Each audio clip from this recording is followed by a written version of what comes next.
Chapter 217. When Roland and the witches had finished their lunch and were about to return to their room to take a nap, Carter rushed into the castle hall. "Your Highness, the Eastern Region's civilians from King's City have arrived at the pier." "So fast." "It seems that Theo's efficiency is quite high," Roland happily thought. "Worthy of being a member of the patrol team and having relations with both the underworld and the underworld." However, looking at the chief knight's sweaty appearance and frowning face, Roland suddenly felt that something was wrong. "What's wrong?" "But the crew on the ship have all contracted a strange disease." Carter quickly described the characteristics of the patients. At first it was only a few people, but now it has spread to 2 or 3 ships. Even the soldiers of the First Army have been infected. The patients had black spots, and they could also infect each other. It sounded like the plague, which was also known as the Black Death. But the plague bacillus could not change the color of the blood, let alone make the skin split. Roland's brows furrowed. The first thing he thought of was Lily, but whether her ability could deal with this unheard-of infectious disease, he was not sure. If she was unable to cure it and was infected, it would be troublesome. He had to carefully make a decision, but listening to Carter's description, these people would not be able to hold on for long. In any case, he had to at least block the scene. Thinking of this, Roland ordered Carter, lead the First Army and set up a cordon outside the pier, forbidding anyone from entering or leaving. At the same time, repeatedly tell them, "I will be there soon, and Miss Nana is already on the way." "Yes." "Is it very difficult?" Nightingale asked. "It's not clear, the key depends on Lily's ability," he said in a low voice. "Summon all the members of the Witch Union, I won't be able to sleep at noon today." Roland considered along the way, and felt that before verifying the effect of Lily's ability, they must remain isolated from the patients. Fortunately, her ability to preserve freshness belonged to the summoning type, so she did not need to touch the target to produce an effect. This distance was the same as most witches' control distance, close to 5 meters. So he called 2 carpenters, and with the help of Anna, they quickly built a rectangular box room. There was a partition in the middle of the room, with a small glass window at the top, through which one could see the scene on the other side. Under the partition was a soft curtain drawn by Soroya. There were 2 symmetrical holes for Lily to put her hands through. The soft sky-colored curtain would wrap tightly around the little girl's hand, isolating the air from both sides. As long as he washed his hands with alcohol after coming out, he should be able to eliminate the possibility of infection. The order at the pier was controlled by the 100 or so soldiers of the First Army on the ship. To be able to maintain order under the terrifying infectious disease, it wasn't because they had strong willpower, but because most of the soldiers believed that the angelic Miss Nana would definitely be able to cure them. After the box room was ready, a soldier who could still walk on his own with the black spots only on his arms was selected. He followed the instructions into the room and stood still. Lily reached her hand through the partition and used her ability. Roland stood beside her, observing her condition through the window. The influence of magic power was silent. The little girl nodded, indicating that she was done. He then asked, "How do you feel now?" "Your Royal Highness." When the soldier heard Roland's voice, he excitedly raised his hand and saluted. Then he froze in place. "Hey, I feel that my strength has returned." "My God, Your Royal Highness, I feel much better." Roland also saw that the black spots on his hands were quickly fading, which was definitely not a symptom of the plague. If he remembered correctly, the latter's black spots came from concurrent septicemia and high cyanosis. Even if the plague bacillus was killed, these black spots would take a long time to subside, and Lily simply did not have the ability to restore her body. However, her new ability did have a therapeutic effect on the unknown disease, which made Roland slightly relieved. "It's good that you've recovered. Go and call the other soldiers. 10 people will enter at a time, whether they show symptoms or not, they must come in for treatment." "Yes, Your Royal Highness." The soldier paused for a moment, then saluted again. "Thank you, Miss Nana." "It's not Nana, this time it's Miss Lily who saved your life." Roland corrected him with a smile. "If it's so serious that the skin has burst open and bled, then you need Miss Nana to treat you." Is that so? He touched his head, then thank you, Miss Lily. After the soldier left, Lily glanced at the prince. It doesn't matter if it's Nana's, I don't need to be thanked. Is that so, then why did you stand so straight just now? Roland looked at the other side swaying ponytails, he could not help but reach out and rub her head. Unexpectedly, the other side did not express any protest, just gave a muffled groan. Since it's not the plague, then in the end, what caused the disease? When he walked out of the box room, Nightingale immediately came over. Your Royal Highness, I just saw a strange phenomenon, in the blood flowing out of those people, there are signs of the existence of magic. What? Roland was stunned. In the fog, it was like a little star in the night, Nightingale said with certainty, I have never seen such a small magical radiance. This was an unexpected discovery, anything related to magic, if it wasn't caused by a witch, then it was related to the church.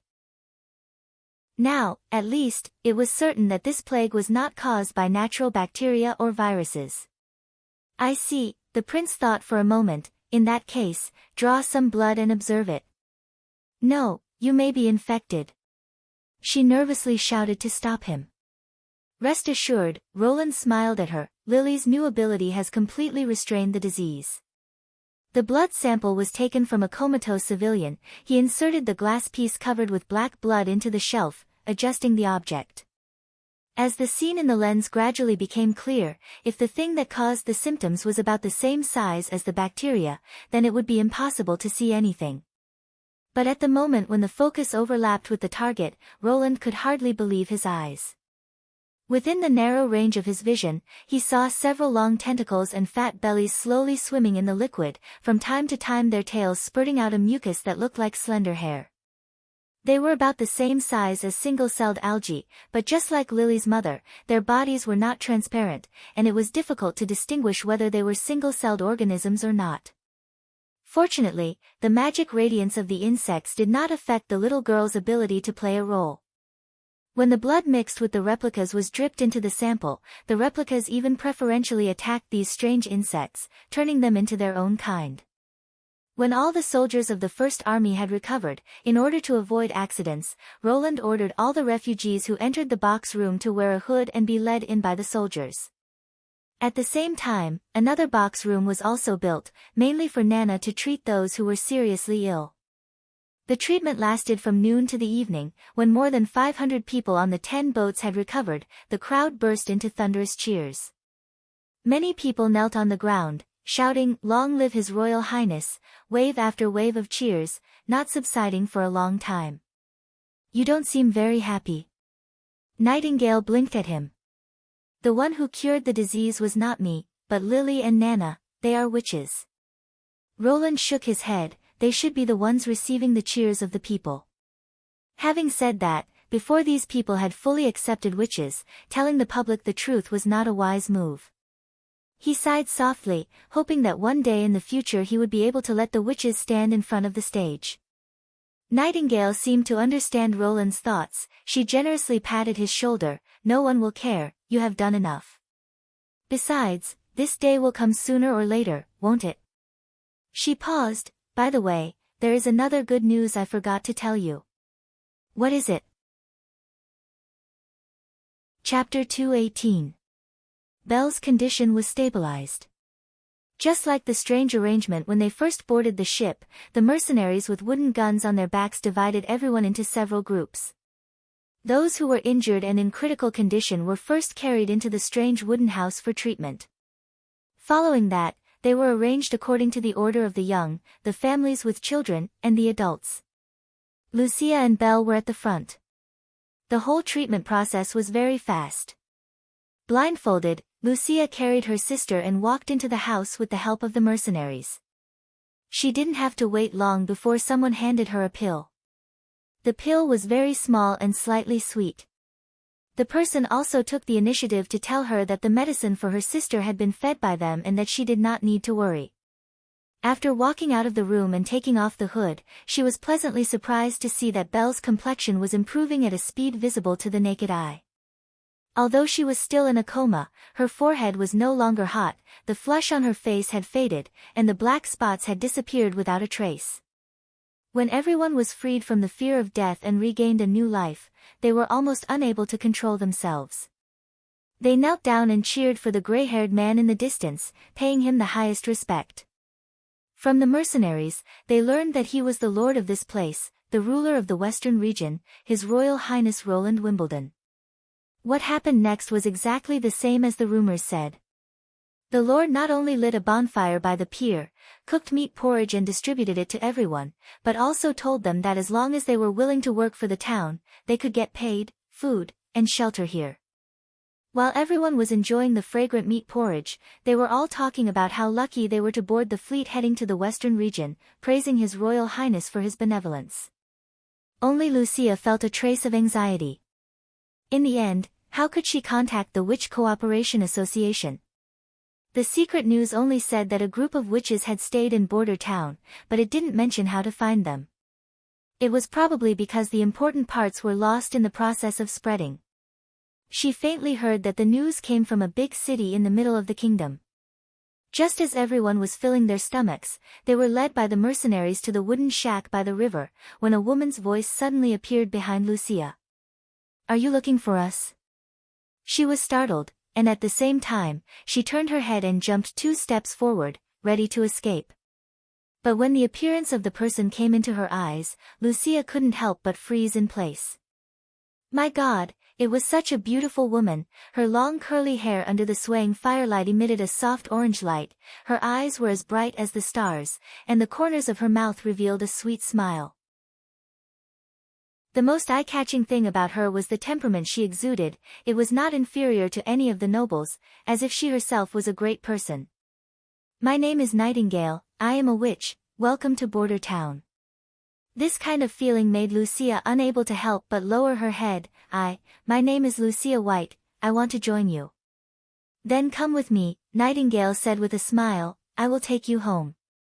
At this time, the sun had already set behind the mountains, leaving only a faint light in the sky.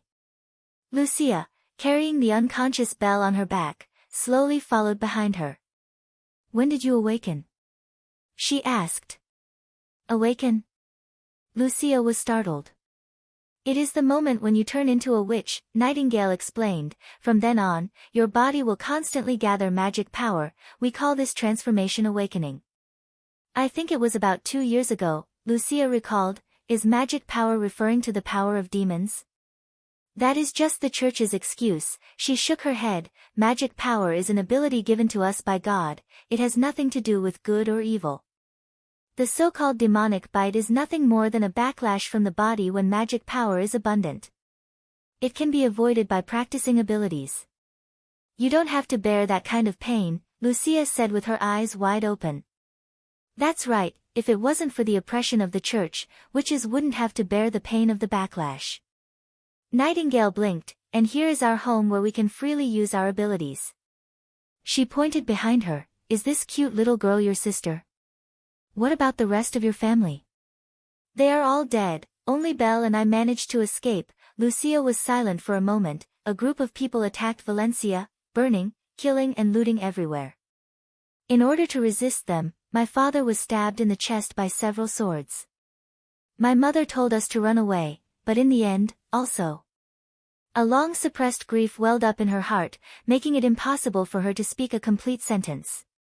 The hardships, hunger, thirst and fear she had endured along the way all turned into grievances. For the sake of her sister, she had clenched her teeth and persevered until now, but it seemed that the line of defense she had built in her heart could no longer block the violent ups and downs of her thoughts. Her sobs quickly turned into loud crying. She knew that this was not good, and that she should maintain etiquette when meeting for the first time, but her tears were like a storm, she couldn't stop them. She felt that her tears and snot had mixed together, and her mouth was full of a salty taste. However, to Lucia's surprise, a pair of arms wrapped around her, pulling her into a warm embrace. The other gently patted the back of her head, completely not caring about the dirt on her face that had been washed by her tears, and softly comforted her. Cry it out. When Lucia calmed down and raised her head, she saw that the other's shoulder was soaked with her own tears. I'm sorry, she said with a red face.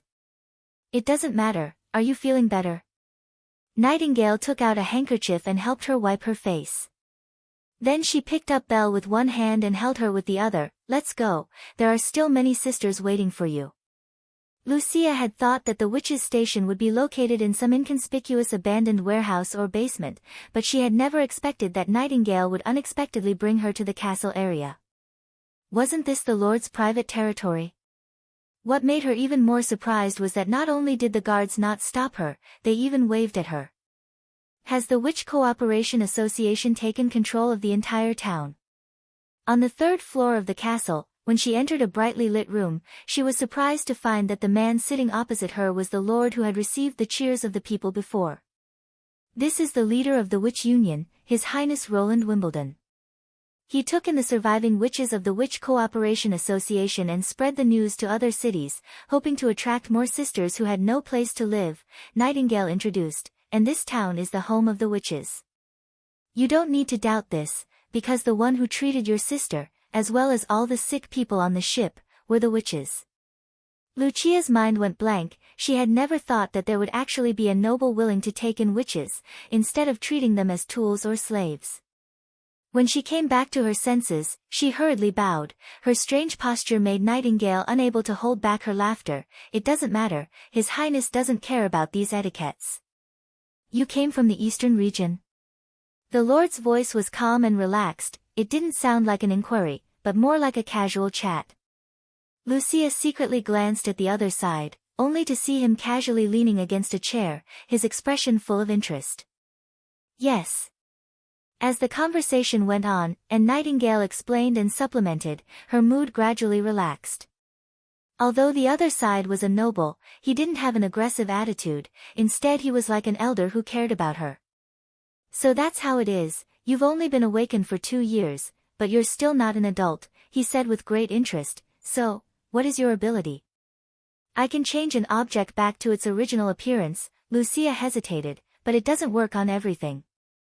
The original appearance. His Highness touched his chin, and pushed a beautiful cup to the table. Can you show it to me?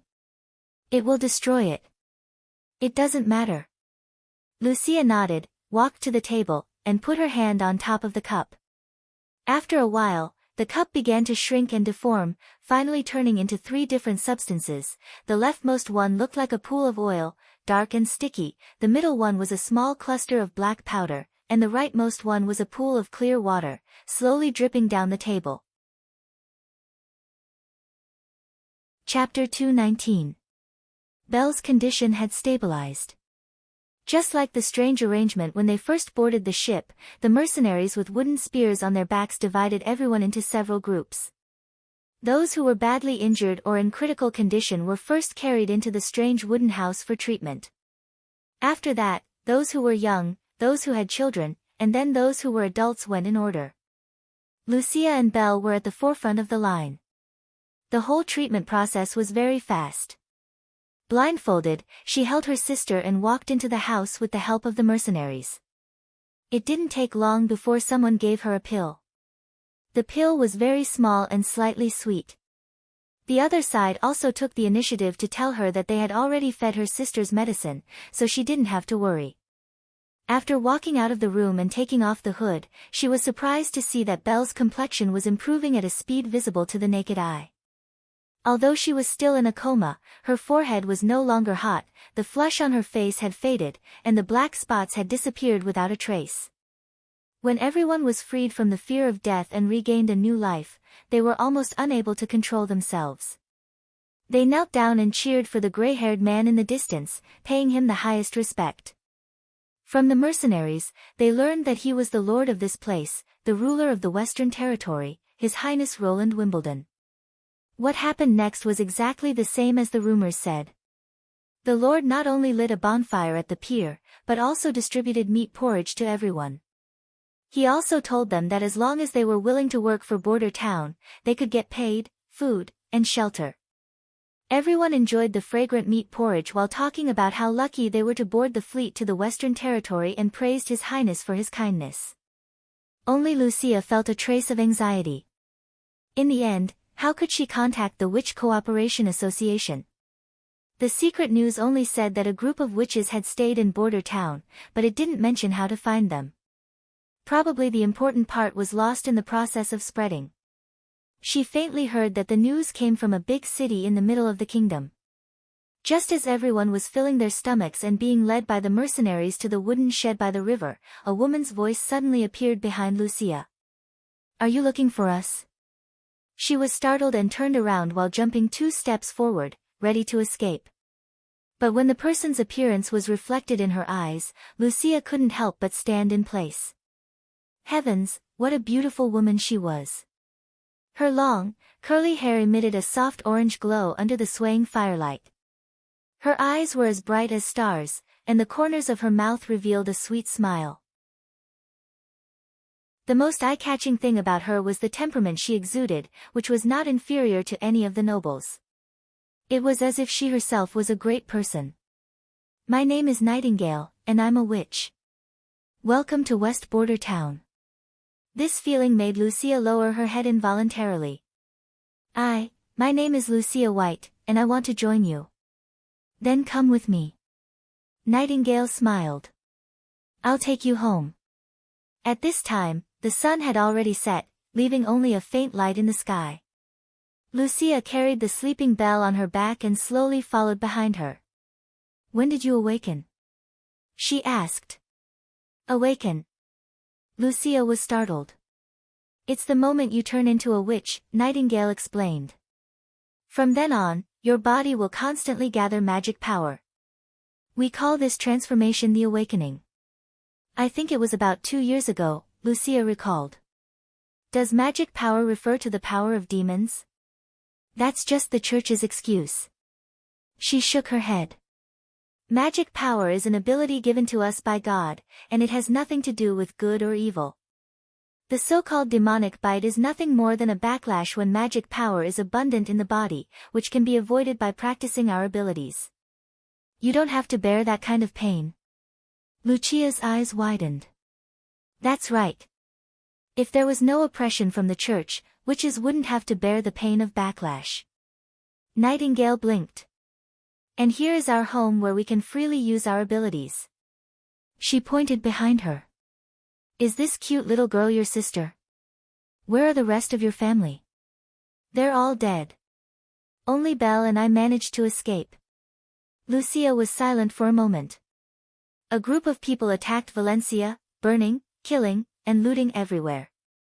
In order to resist them, my father was pierced in the chest by several swords. My mother told us to run away, but in the end..." A long-suppressed grief welled up in her heart, making it impossible for her to speak a complete sentence. The hardships, hunger, thirst, and fear she had endured along the way all turned into grievances. For the sake of her sister, she had clenched her teeth and persevered until now, but it seemed that the line of defense she had built in her heart could no longer block the violent ups and downs of her thoughts. Her sobs quickly turned into loud crying. She knew that this was not good, and that she should maintain etiquette when meeting for the first time, but her tears were like a storm, and she couldn't stop them. She felt her tears and snot mixing together, and her mouth was full of a salty taste. However, to Lucia's surprise, a pair of arms wrapped around her and pulled her into a warm embrace. The other person gently patted the back of her head, completely not caring about the dirt on her face that had been washed by her tears, and softly comforted her. Cry it out." When Lucia calmed down and raised her head, she saw that the other person's shoulder was soaked with her own tears. I'm sorry," she said with a red face. "It doesn't matter, are you feeling better?" Nightingale took out a handkerchief and helped her wipe her face. Then she picked up Belle with one hand and held her hand with the other. "Let's go, there are still many sisters waiting for you." Lucia had thought that the witches' station would be located in some inconspicuous abandoned warehouse or basement, but she had never expected that Nightingale would unexpectedly bring her to the castle area. Wasn't this the Lord's private territory? What surprised her even more was that the guards not only didn't stop her, but also waved at her. Did the Witch Cooperation Association control the whole town? When they went to the third floor of the castle and entered a brightly lit room, she was surprised to find that the man sitting opposite her was the lord who had received the cheers of the people before. This is the leader of the Witch Union, His Royal Highness Roland Wimbledon. He took in the surviving witches of the Witch Cooperation Association and spread the news to other cities, hoping to attract more sisters who had nowhere to live, Nightingale introduced, and this town is the home of the witches. You don't need to doubt this, because the people who treated your sister and all the patients on the ship were the witches. Lucia's mind went blank. She had never thought that there would be a noble willing to take in witches, instead of treating them as tools or slaves. When she came back to her senses, she hurriedly bowed. Her strange posture made Nightingale unable to hold back her laughter. It doesn't matter, His Royal Highness doesn't care about these etiquettes. You came from the eastern region? The Lord's voice was calm and relaxed, not like an inquiry, but more like a casual chat. Lucia secretly glanced at him, only to see him casually leaning against a chair, his expression full of interest. Yes. As the conversation went on and Nightingale explained, her mood gradually relaxed. Although the other side was a noble, he didn't have an aggressive attitude, instead he was like an elder who cared about her. So that's how it is. You've been awakened for 2 years, but you're still not an adult, he said with great interest. So, what's your ability? I can change an object back to its original appearance. Lucia hesitated, but it doesn't work on everything. The original appearance, His Royal Highness touched his chin and pushed a beautiful cup to the table. Can you show it to me? It will destroy it. It doesn't matter. Lucia nodded, walked to the table, and put her hand on top of the cup. After a while, the cup began to shrink and deform, eventually turning into 3 different substances. The leftmost one looked like a pool of oil, dark and sticky, the middle one was a small cluster of black powder, and the rightmost one was a pool of clear water, slowly dripping down the table. Chapter 220. Welcome to the Witch Union. In the hall, a group of colorful witches of different ages toasted and laughed. Thank you. Lucia felt her eyes were wet again. She sniffed and resisted the urge to cry. She raised the cup and drank the ale. It was not as bitter as she remembered, but with a slight sweetness in the aroma. After meeting the Lord, with the help of Nightingale, she gave herself and Belle a hot bath and put on a set of clean clothes. After settling her sister down, Lucia followed Nightingale back to the castle hall. Here, the witches held a welcome banquet for her. It was the first time that Lucia had seen so many of her own kind, and the last bit of doubt in her heart dissipated. If a witch was imprisoned here or forced to serve the Lord, she would not be able to show such a light and bright smile. Thinking of Nightingale's words that this was the home of witches, Lucia suddenly empathized with them. Compared to those witches who had their identities exposed and were hunted down by the church, it was not easy to have a safe and comfortable place to live. Ever since Valencia was attacked by the thugs, in just over a month, she had suffered all the hardships of being a vagabond. The warm welcome of the Witch Union made her finally relax a little. At the same time, she also saw how magical a banquet started and attended by all witches could be. The black flame instantly roasted the steak, but the wooden basin in which it was placed was not damaged. A little girl with short blonde hair flew in the air, holding a jug of wine and filling everyone's cup. The witches, who looked like aliens, simulated a variety of musical instruments and finally gathered into a beautiful piece of music.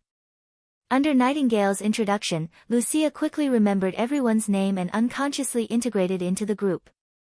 The sadness in her heart was also diluted a lot. In the Witch Union, there were mature and steady Scroll and Vendi, there were sisters like Leaf and Echo, and there were also Anna and Soroya, who were about her age. No matter who it was, no one treated her as a stranger. Lucia was very grateful for this. After the banquet, she and the witches said good night to each other and returned to their new residence. His Royal Highness gave himself and Belle the last guest room on the 2nd floor of the castle. Although Belle was not a witch, he did not force himself and his sister to separate. Sister. Belle opened her eyes when she heard the noise. "You're awake." Lucia was overjoyed and quickly ran to the bed. "How do you feel?" Belle looked as if she had just taken a nap. The pain from the plague did not leave any trace on her body. Her eyes were a little confused, but she muttered, "I feel so hungry." "Wait." Lucia hurriedly took out a cloth bag from her pocket. When she opened it, the aroma of grilled fish filled the air. It was the dried fish slices that Nightingale had given her. "There's food here." Seeing Belle sitting on the bed eating fish fillets, she patted the little girl's head in relief. His younger sister was only 10 years old this year. Now that she had lost her parents, she could only rely on herself.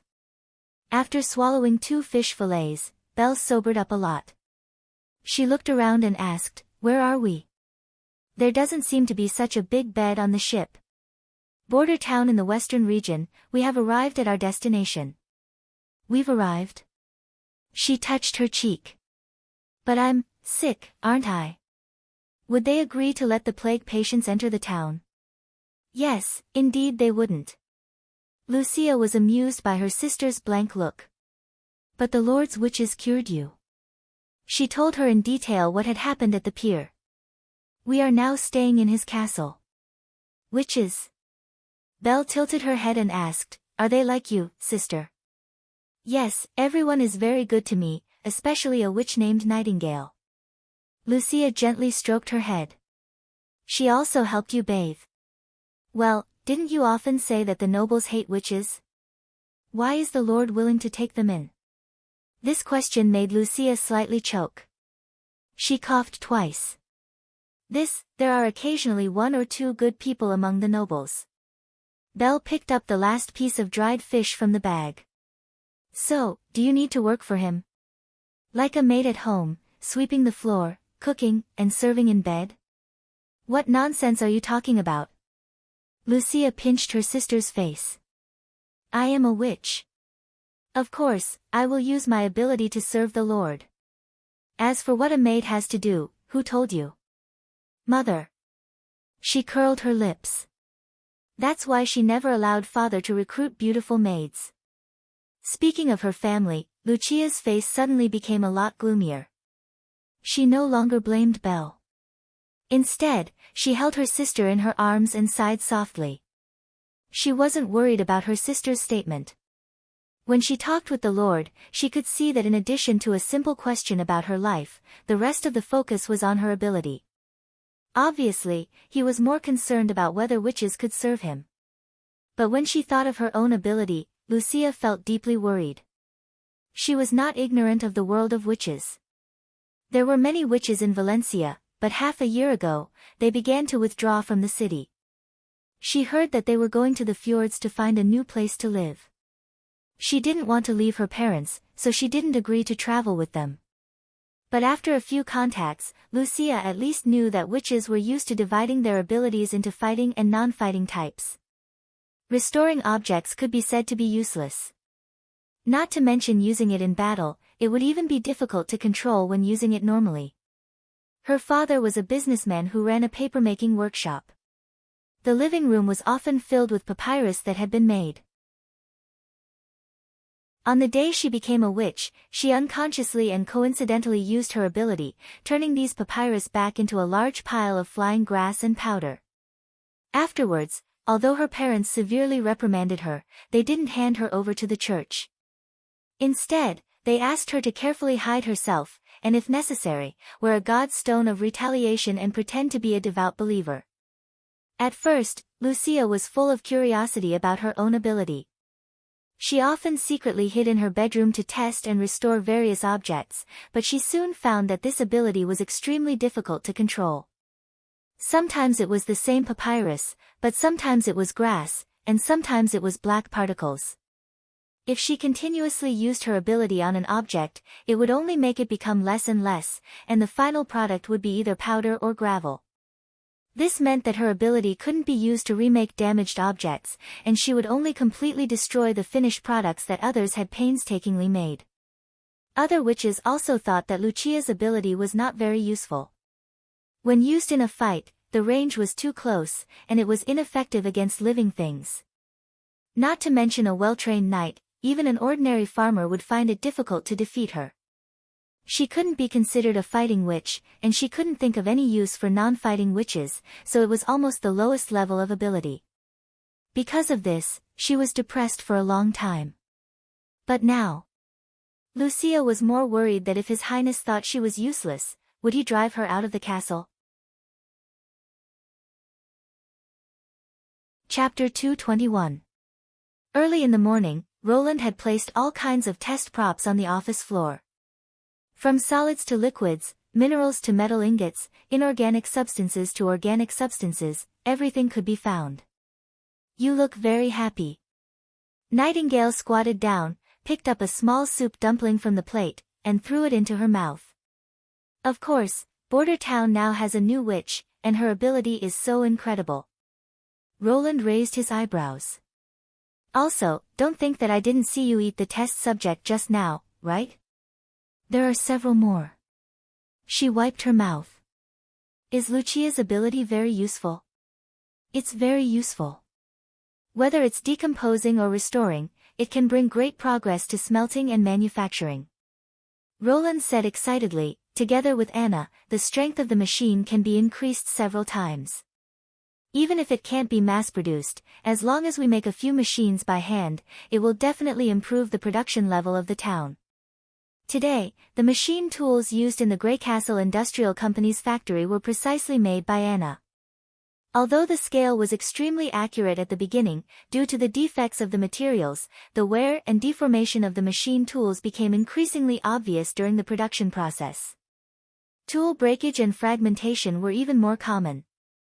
Without Anna to supplement and maintain the parts, these machine tools could only be used for 1 or 2 years at most. Lucia's ability made it possible to accurately control the composition of the materials. Using high-strength iron, steel, and even alloys to make the machine tools, not only could they prolong the service life, but the processing efficiency and processing level could also reach a new level. For example, things like the revolver, which could only be produced by Anna for the time being, could also enter the sequence of mass production. Really? Nightingale jumped back to the table. But she doesn't seem to think so. Because she hasn't really realized the value of her ability, just like Mystery Moon. Roland didn't take it seriously.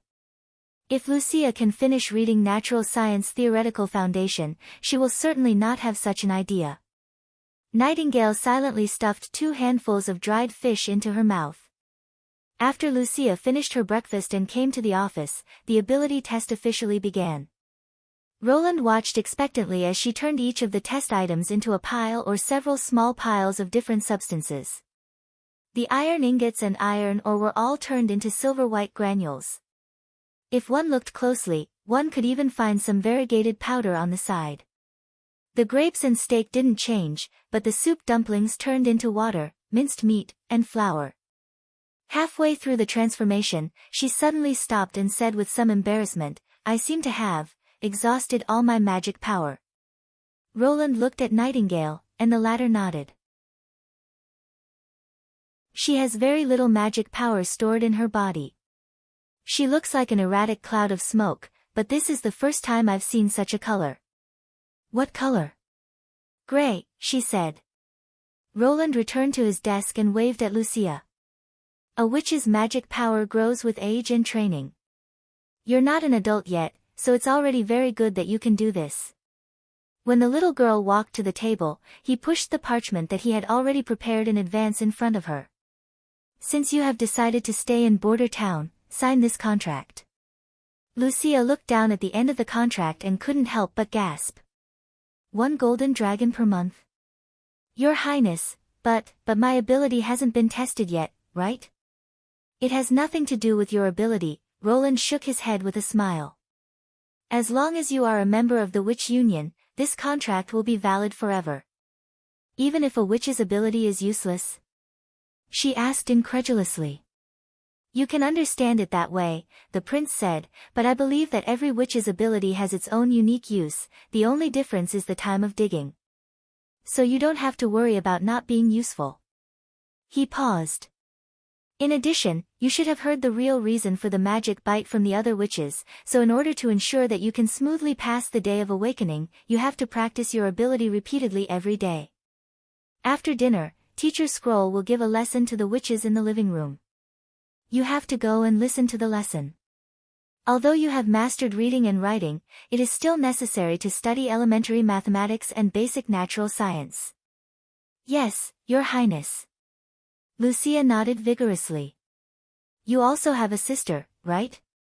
Roland smiled and said, take her with you when you have class. She's at the age where she should be educated. Lucia was slightly startled. She raised her head to confirm that he was not joking. She happily bowed and said, as you command. After the little girl left, Roland put the signed contract into the drawer. He looked thoughtfully at the various test products on the ground. What are the results? Nightingale asked. It's amazing. He picked up the plate with the soup dumplings and fiddled with the minced meat and flour inside. For example, when the flour is kneaded, the gluten inside will form a net-like structure, making the flour ball flexible and stretchy. Once it is cooked, the protein of the gluten will denature because of the high temperature. Even if it is crushed into powder, it is impossible to return to its previous delicate and smooth appearance. This kind of transformation is irreversible, but... Roland picked up a small cluster of powder and spread it out in his palm. It felt smooth to the touch, like fresh flour that had just been ground. She made the flour return to its original state. I don't quite understand, Nightingale curled her lips. But in this case, her ability can be regarded as reducing matter? Not so, Roland pointed to the iron ingot. If it is only reduction, the iron ingot should become iron ore, but in fact, it is decomposed into iron powder and other impurities. Then what is her ability? She asked in confusion. I don't know for the time being, but at least we can speculate that maybe her ability has two effects.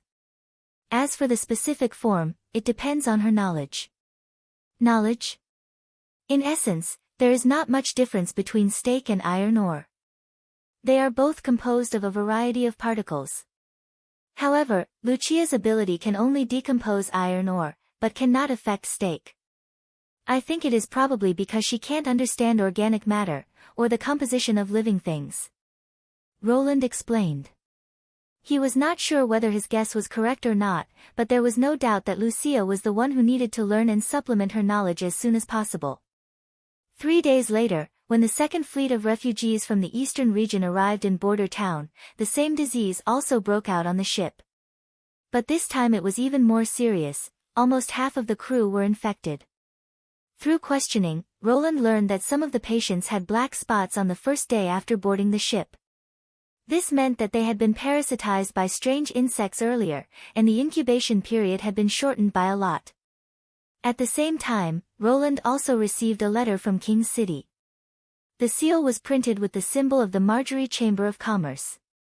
After reading the contents of the letter, he frowned. The demonic plague was spreading in King City. The church claimed that it was a witches' conspiracy, and told the people that they had a holy medicine that could fight against the demonic plague.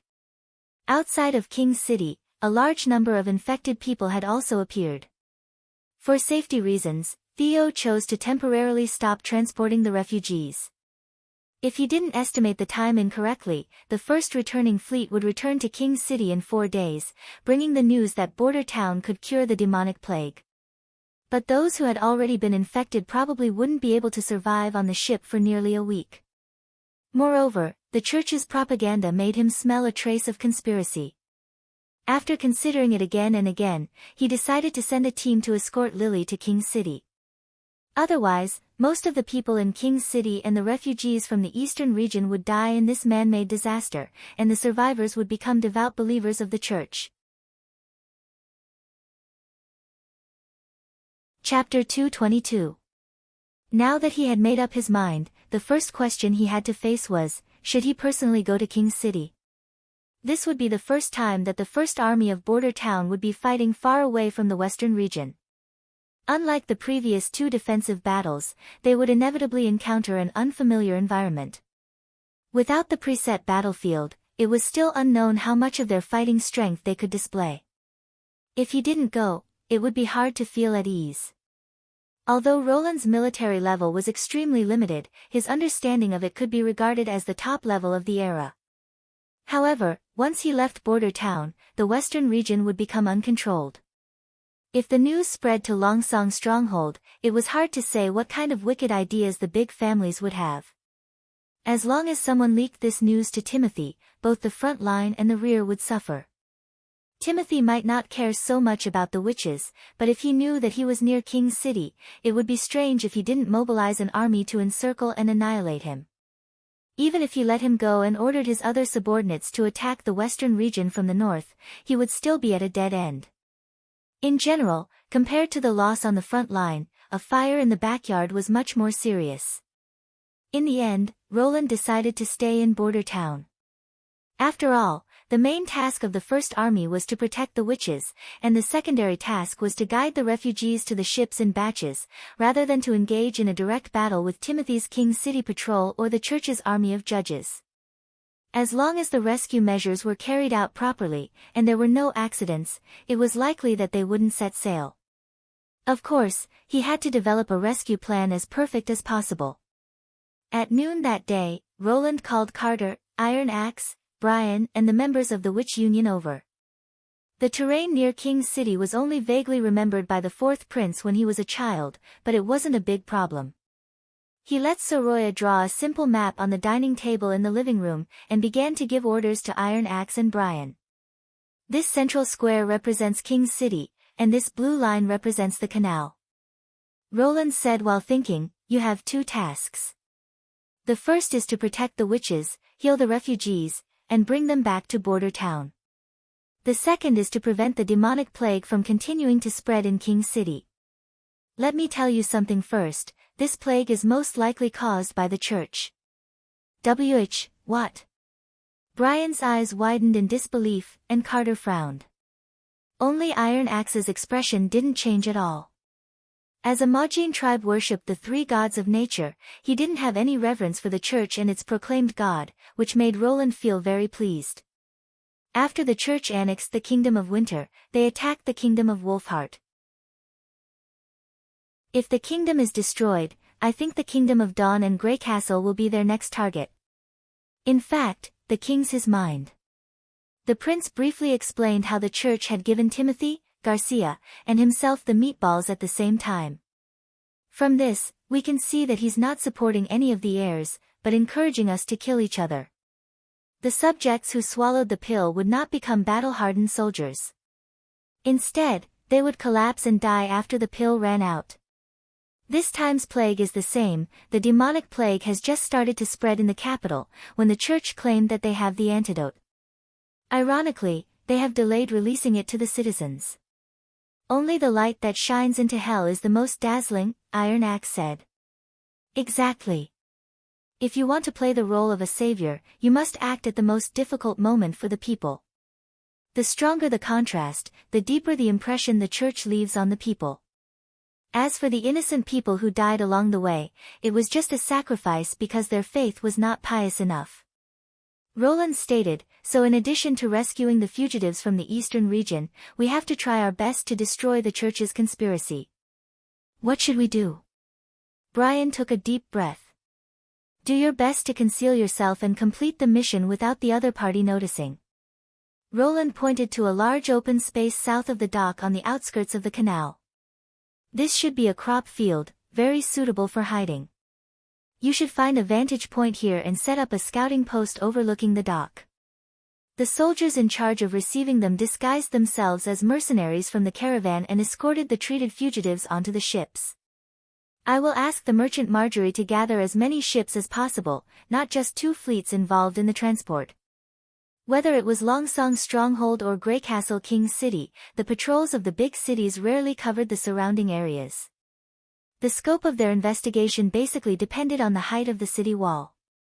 The farther you could see from the top of the city wall, the farther the patrol area would be. But the area south of the dock was already out of the other side's investigation range, so it would be very difficult to attract the attention of the King's City guards. How will those patients be treated?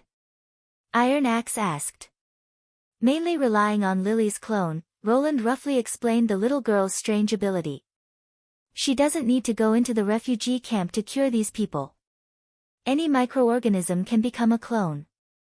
In other words, you only need to constantly collect the river water for her to purify, and then feed it to the patients. That's it? He was stunned. There are two things to pay attention to. The prince stretched out 2 fingers. First, make sure that everyone on the ship drinks the purified water. Second, you absolutely cannot use boiled drinking water to purify the water. In fact, the dirtier the purified water, the better. The more microorganisms there are, the more clones there will be. You may not understand, but as long as you do as I say, it will be fine. What about the patients in King's City, will they also do the same? Almost, but we can't send our people to deliver the medicine, that would be too conspicuous. Theo will be responsible for this part, Roland said. As long as the money is paid, the Black Street rats are quite efficient. Your Royal Highness, the rats are not reliable. As long as there is a profit to be made, they may stab their employer in the back at any time. Carter objected. So the second task is to try to stop them as much as possible, but it is not necessary to complete it. The prince stood up. As long as something is wrong, the First Army should immediately protect the witches and evacuate. If we can smoothly bring back the refugees, it will be a victory. King City's citizens will be saved, as many as possible. Moreover, the plan to defeat the church is not simply achieved by relying on the evolution water. As long as the facts are not as they claim, that only the holy medicine can fight against the demonic plague, their trick has already failed. Finally, I will announce the candidates who will go to King's City, he said in a loud voice. Iron Axe. Yes. You will lead 240 soldiers, who will be responsible for protecting the witches, controlling the canal docks, and eliminating potential threats. You must bring back the witches and the people of the eastern region safely. Yes, Your Royal Highness. Iron Axe saluted. Brian. Yes. The young knight held his head high. You will lead 60 soldiers disguised as the caravan mercenaries. They will be responsible for delivering the medicine, welcoming the refugees, and maintaining the order of the ships. I will obey your orders, Your Royal Highness. Next are the witches. This time, the people who will go to King's City will be Lily, Nightingale, Echo, Lightning, and Vendi. Roland's voice slowed down. I will explain your tasks in detail later, but you must pay attention to your own safety and return safely. Rest assured, Your Royal Highness. Nightingale patted her chest. I am here. Roland nodded. Then the last point, which is also the most important point, is that after the troops arrive in King's City, they can only stay there for 3 days. After 3 days, no matter what the actual situation is, they must return to Border Town. He said word by word, if the church plans to destroy Greycastle's resistance, they will certainly not only spread the plague in King's City, the western region is also likely to be one of their targets. Therefore, you cannot stay in King's City for more than 3 days, do you understand?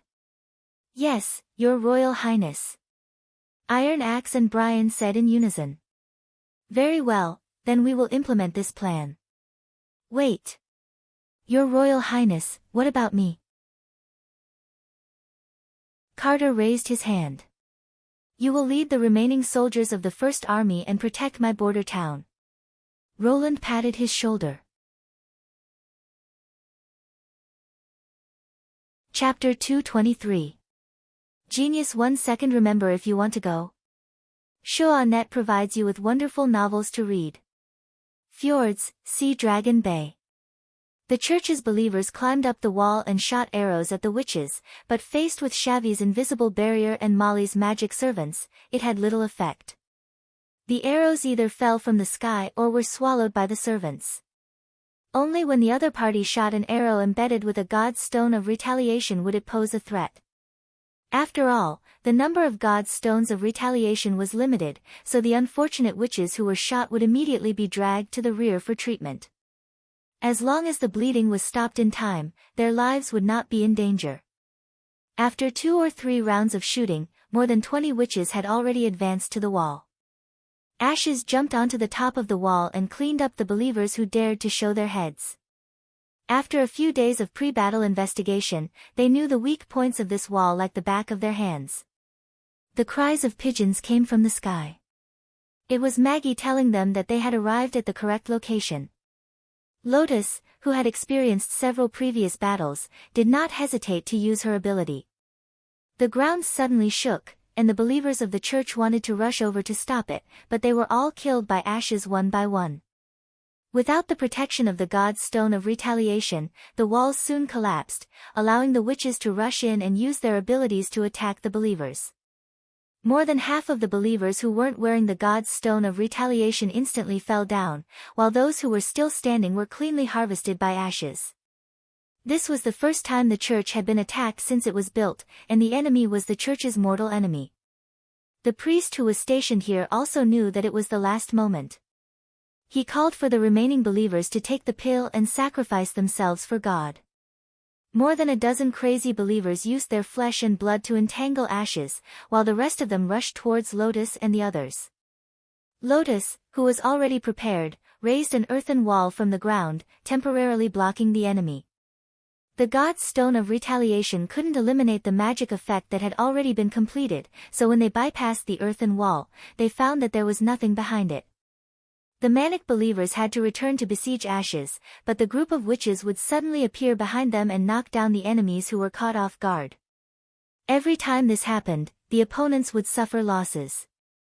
In this way, after an hour of fierce fighting, the church was filled with the bodies of believers, and finally, only the priest was left. He trembled as he put the pill in his mouth, but before he could swallow it, Ashes, who had walked up to him, cut off his arm with a slash of her sword. "You damn evildoer! A monster cursed by the devil!" He held his severed hand and roared hysterically, his eyes filled with fear. "Are you afraid? When you tortured and slaughtered those innocent people, did you think about their feelings?" Ashes coldly said, "Compared to witches, you are more like the devil's minions, scum who do all kinds of evil. So, be at ease and go report to hell."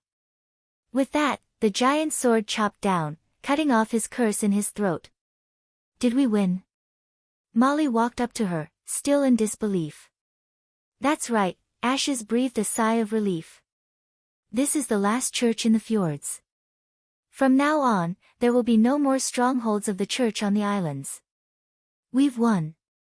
Although the power of the church in the fjords was very weak, with each church having no more than 100 believers, and there was no army of judges stationed there, this was the first time that the witches had won a direct confrontation with the church. From the beginning, when they were chased around by the other side, when they heard the slightest news, they would tremble in fear. Now, they had captured the church and knocked down the behemoth of the past. Even if it was only a small part of the church, it was enough to make the witches extremely excited. Just as she had expected, after everyone had confirmed this long-awaited victory, they couldn't help but cheer loudly. The church was like a mountain pressing down on everyone's heart. Now, they had finally moved the foot of the mountain, allowing a ray of light to shine in. From now on, the fjords would become their true home. "We won. Long live Lady Tilly. Coo-coo." After returning to Sleeping Island by boat, Ashes couldn't wait to rush back to Tilly's residence and tell her the news of the witches' complete victory. Tilly tucked her gray hair behind her ears and revealed a bright smile.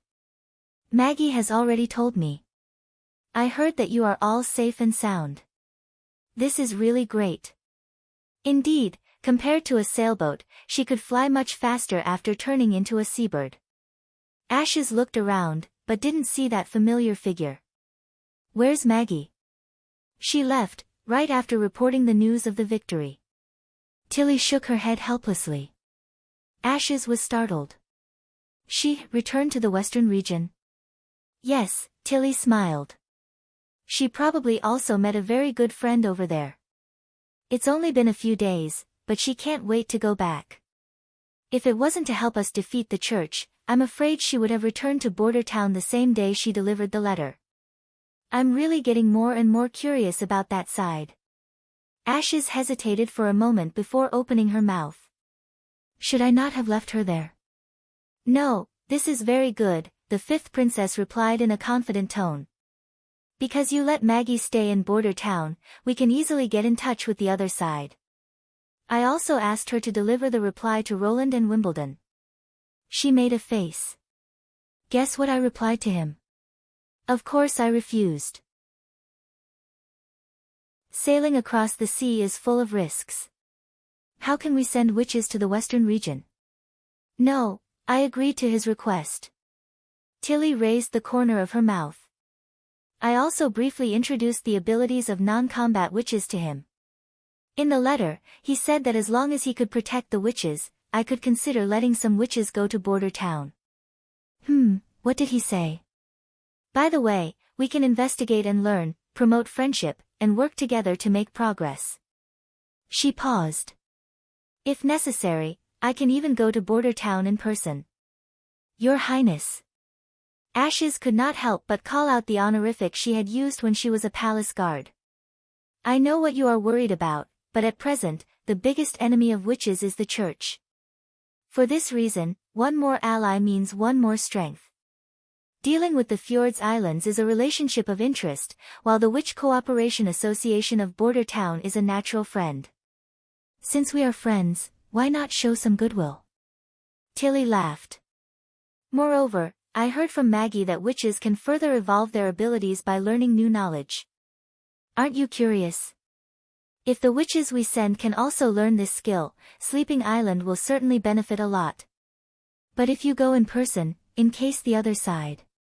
Tilly stretched out her hand to interrupt Ashes. Rest assured, I am not saying that I will leave immediately. Before the situation is clear, I will not personally go to a dangerous place. Don't forget, Sylvie can see through all disguises. Whether it is delicate makeup or magic illusions, nothing can escape her eyes. As long as the first group of people go to Border Town, she can help me find out the truth about the fourth prince. Besides, even if I am in danger, don't I still have you by my side? Ashes looked at her for a long time and finally nodded. Of course, the specific situation can wait until Maggie comes back next month. Tilly smiled. We have a more important thing to do now. What? Ashes asked in surprise. Now that the church in the fjords had been destroyed, it seemed that they only needed to focus on the construction of Sleeping Island, but the other side's expression did not seem to be the case. The fifth princess pointed to the red gemstone on her white silk gloves. Not only in the kingdom, there is also an ancient ruin on the Shadow Islands in the fjords. Most of the magic stones purchased from the islanders came from this ruin. Taking advantage of the gap between the destruction of the church, I want to go and see it in person. Is it the ghost shadow Red River in the folklore? After staying in the fjords for a while, Ashes had also heard a little about these legends. This ruin is hidden in the sea, and it is surrounded by dangerous undercurrents and sea beasts. It is impossible for ordinary people to go there. Since it was first discovered, many explorers, in order to see this incredible wonder, unfortunately died in the Shadow Islands. You don't know its specific location, how can you enter the ruin? I really don't know where it is, but I know someone who can take us there. In fact, this outstanding explorer is on Sleeping Island, and he was the first to discover this ruin, Tilly said with a smile. To be continued.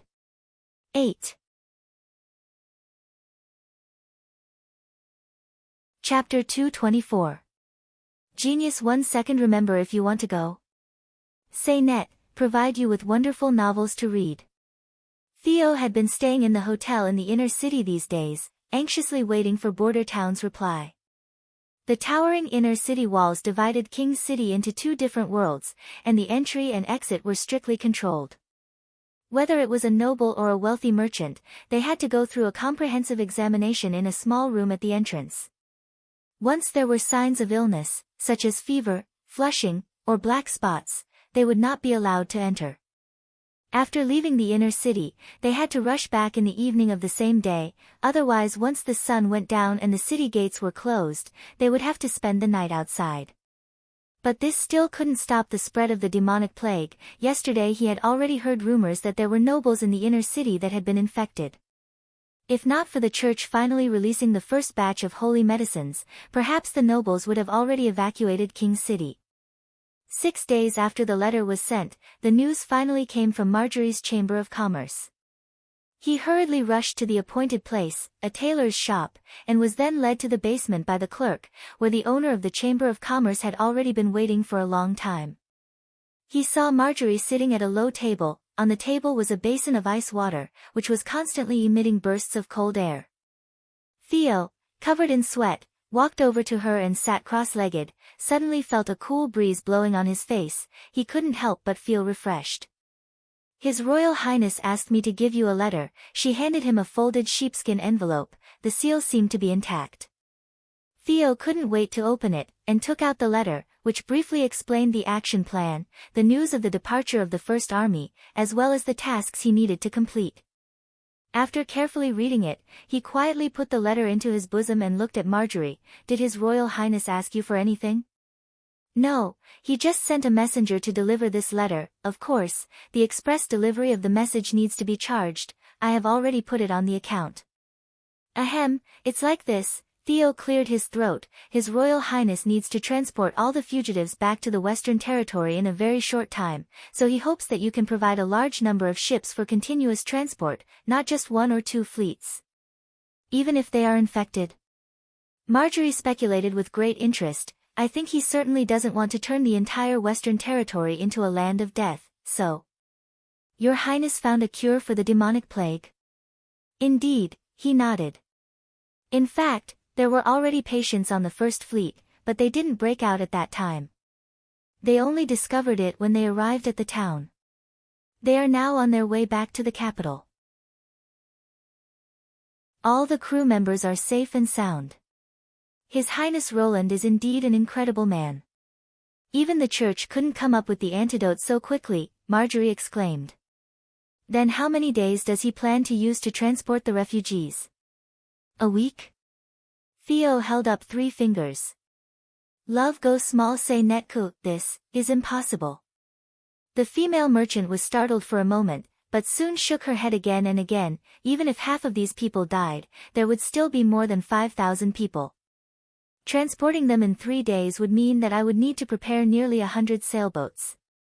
Even if the other ships of the Chamber of Commerce were to stop for transportation, they would only be able to meet this number. But in this way, I would suffer a loss of thousands of golden dragon coins, and the number of customers I would lose would be even more uncountable. Even if the steam engine was free, it wouldn't be able to offset this loss. So, please forgive me for refusing. If all the people were sitting on the deck, rather than lying in the cabins with the beds, the number of people a ship could carry could be doubled, Theo insisted. If you don't pay attention to comfort, the 2-masted ship used to transport ore can also be used to transport people. As long as the hatch is opened, it can carry about 200 people at a time. Such a ship, your old friend Hogg should have many, right? In Silver City, he indeed has several such large ships. Marjorie looked a little hesitant. Moreover, according to your calculations, the number of ships can probably be reduced to about 50. But, this is not a good deal. Theo also thought so. In order to have dozens of ships converge on the canal, just the dispatch and coordination would require a lot of energy. Moreover, the cost of renting a ship wouldn't all fall into his own pocket, it would take a lot of time and effort, and the harvest wouldn't be much. No matter how he looked at it, it couldn't be considered a good deal. At this point, he could only use his last trick. At the end of the letter, His Royal Highness wrote a line of small characters. If Marjorie is unwilling to provide help, then tell her that lightning has also come. This sentence made people a little puzzled. What kind of special relationship did the female merchant have with that lively and lovely blonde girl? From their appearance, it doesn't seem like it, but His Royal Highness must have his own reasons for saying so. Thinking until here, Theo slowly opened his mouth and said, rushing to transport it within 3 days is also a last resort. What His Royal Highness is doing is equivalent to snatching food from the tiger's mouth. If we delay it for too long, the church is likely to come knocking on our door. Moreover, lightning is also in this team. If they were to discover the existence of a witch, it would be dangerous. What did you say? Her voice suddenly rose a notch. Lightning has also come. His Royal Highness did indeed say so in the letter. Theo pretended to be an honest person. It is probably to guide the team and provide an early warning. After all, this is the territory of the new King Timothy. I see. Marjorie stood up. When do you need a ship? It should be in 4 days, if they aren't delayed on the road. I will do my best to arrange it. She went to the desk and began to write rapidly, but I have one condition. You must tell me the location of His Royal Highness's team. If they want to enter the city, I can also arrange enough rooms for them. Well, it seems that this trick is indeed effective. I think this is not a problem, Theo said happily. In addition, there is one more thing I need your help with. Say it, Marjorie sighed. I need a team of wagons to transport the wine barrels. The more barrels the better, but don't fill them with ale or wine, instead fill them with river water or well water. According to His Royal Highness's letter, the key person to solve the evil plague was the witch Lily. She could transform ordinary water into a cure for the disease. However, there was a serious loophole in this plan, that is, they absolutely could not let the rats get close to the First Army camp. If they knew that there was someone in the camp who could continuously produce the holy medicine, Theo dared to bet that the next day, the whole city would know about it. River water and well water. She raised her eyebrows. Are you sure? Rest assured, His Royal Highness will pay for it, Theo laughed. In order to keep it a secret and for safety reasons, the journey from the camp to King's City could only be carried by him. If it was like treating the refugees from the eastern region, carrying a water bag to eliminate the demonic plague, not only would it be troublesome, it would also be very inefficient.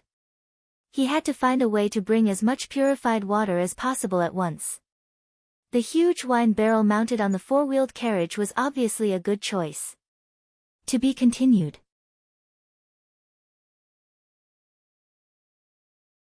Chapter 225. Genius. 1 second to remember if you want to go. Say net, to provide you with wonderful novels to read.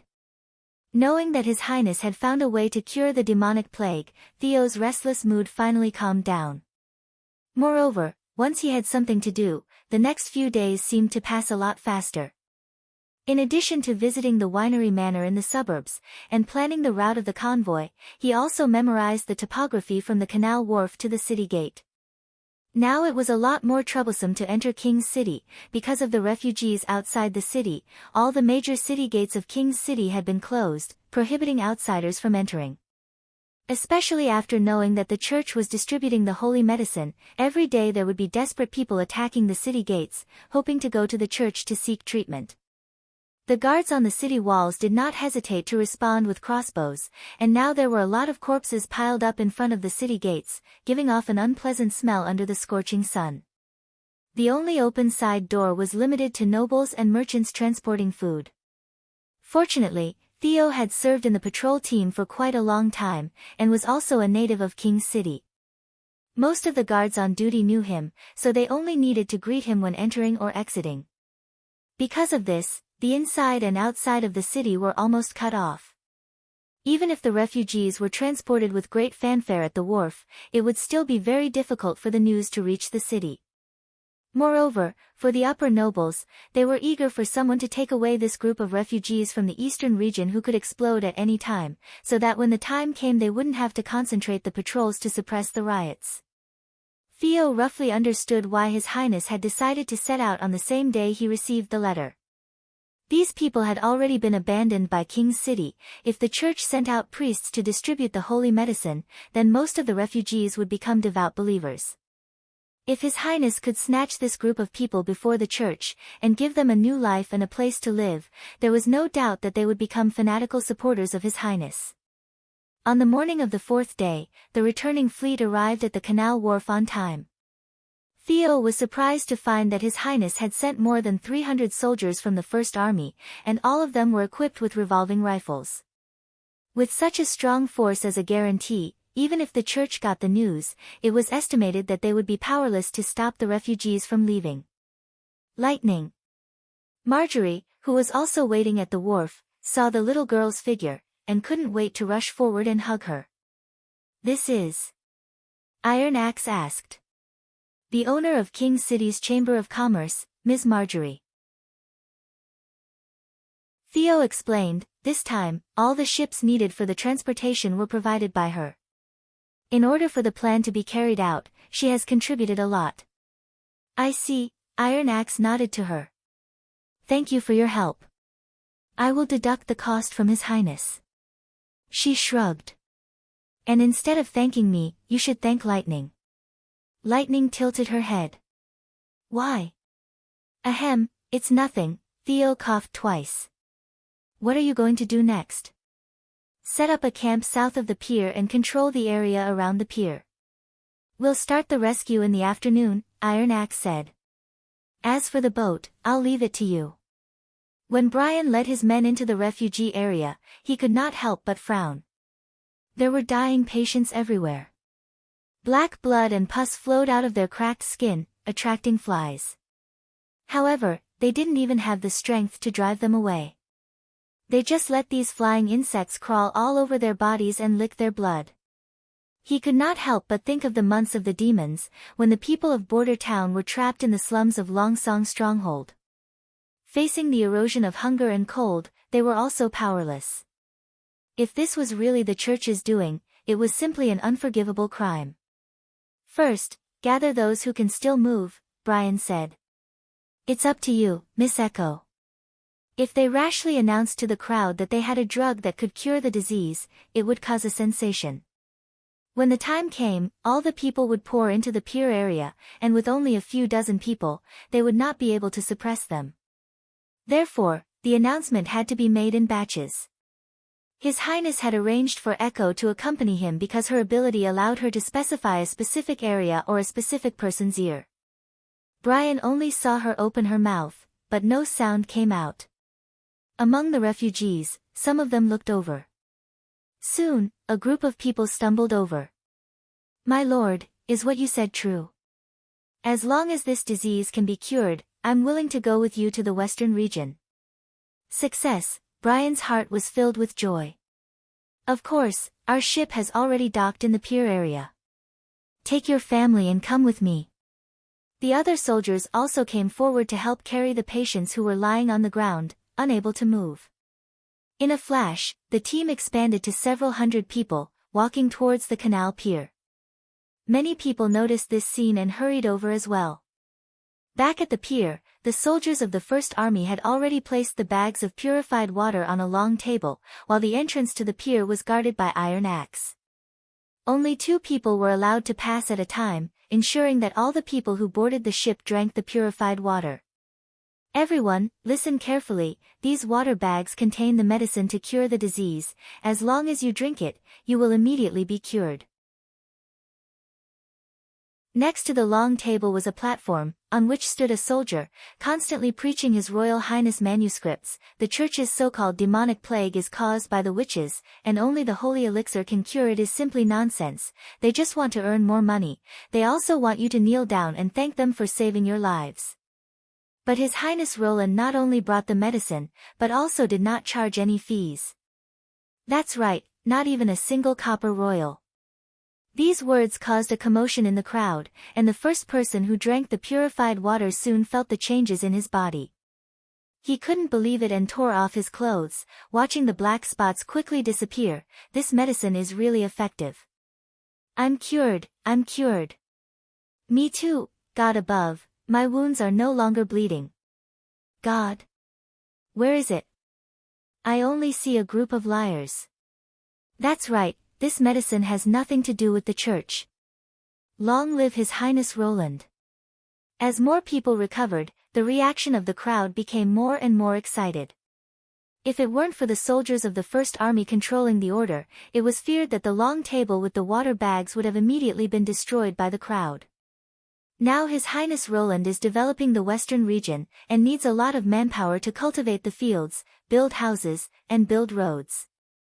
He does not charge any fees for the medicine, nor will he force you to go to the Western region. The soldier in charge of propaganda continued to speak loudly, but His Highness promised that as long as you are willing to go to the Western region and work for him, you will receive food, shelter, and salary. No matter what specialties you have, you will be able to get a suitable job. Those who are willing, step forward and follow the mercenaries to board the ship to your new home. Those who are not willing, it doesn't matter. As long as you help us here, you can leave after 3 days, and the food for these 3 days will also be provided by the caravan free of charge. Will there really be shelter and salary? Someone asked loudly. Of course, these are the conditions that His Highness Roland personally said. The soldier nodded in response. Please let me board the ship, I am willing to work for His Highness. Me too. And me, sir. I'm a blacksmith. Brian was delighted to see that this batch of hundreds of people, none of them chose to stay in King's City, but all boarded the ship to the Western region. After a ship was fully loaded, it immediately set off, and the following empty ships followed one after another, under the command of Marjorie, without the slightest pause. Next, Brian constantly went back and forth between the refugee camp and the dock, relying on Echo's sound transmission technique to draw in batch after batch of Eastern region refugees, each time controlling the number of people to be within 300 or 400. Just as he returned to the dock with a group of newly recruited patients, he suddenly saw the first army stationed in the wheat field in the south start to move.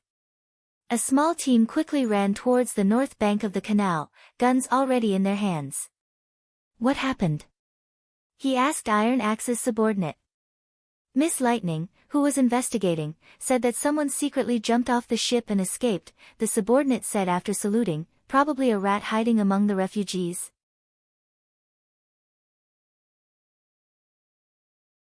Chapter 226. In fact, there was more than one such rat. Iron Axe looked at the captured man with a blank expression. You're the third person to jump off the ship and escape. The refugees also said that you're not from the Western region. Do you have any last words? The 2 people who were caught earlier, after cutting off 2 of their fingers with their short swords, immediately confessed everything about their origins and purpose. Of course, their corpses had already been thrown into the canal. Iron Axe had never been a soft-hearted person. His experience in Iron Sand City had taught him that the best way to deal with this kind of hidden probing was to cut off the hands that had reached out to him one by one. But to his surprise, this guy, whose hands were tied and who was kneeling on the ground, looked very healthy and didn't seem to be sick.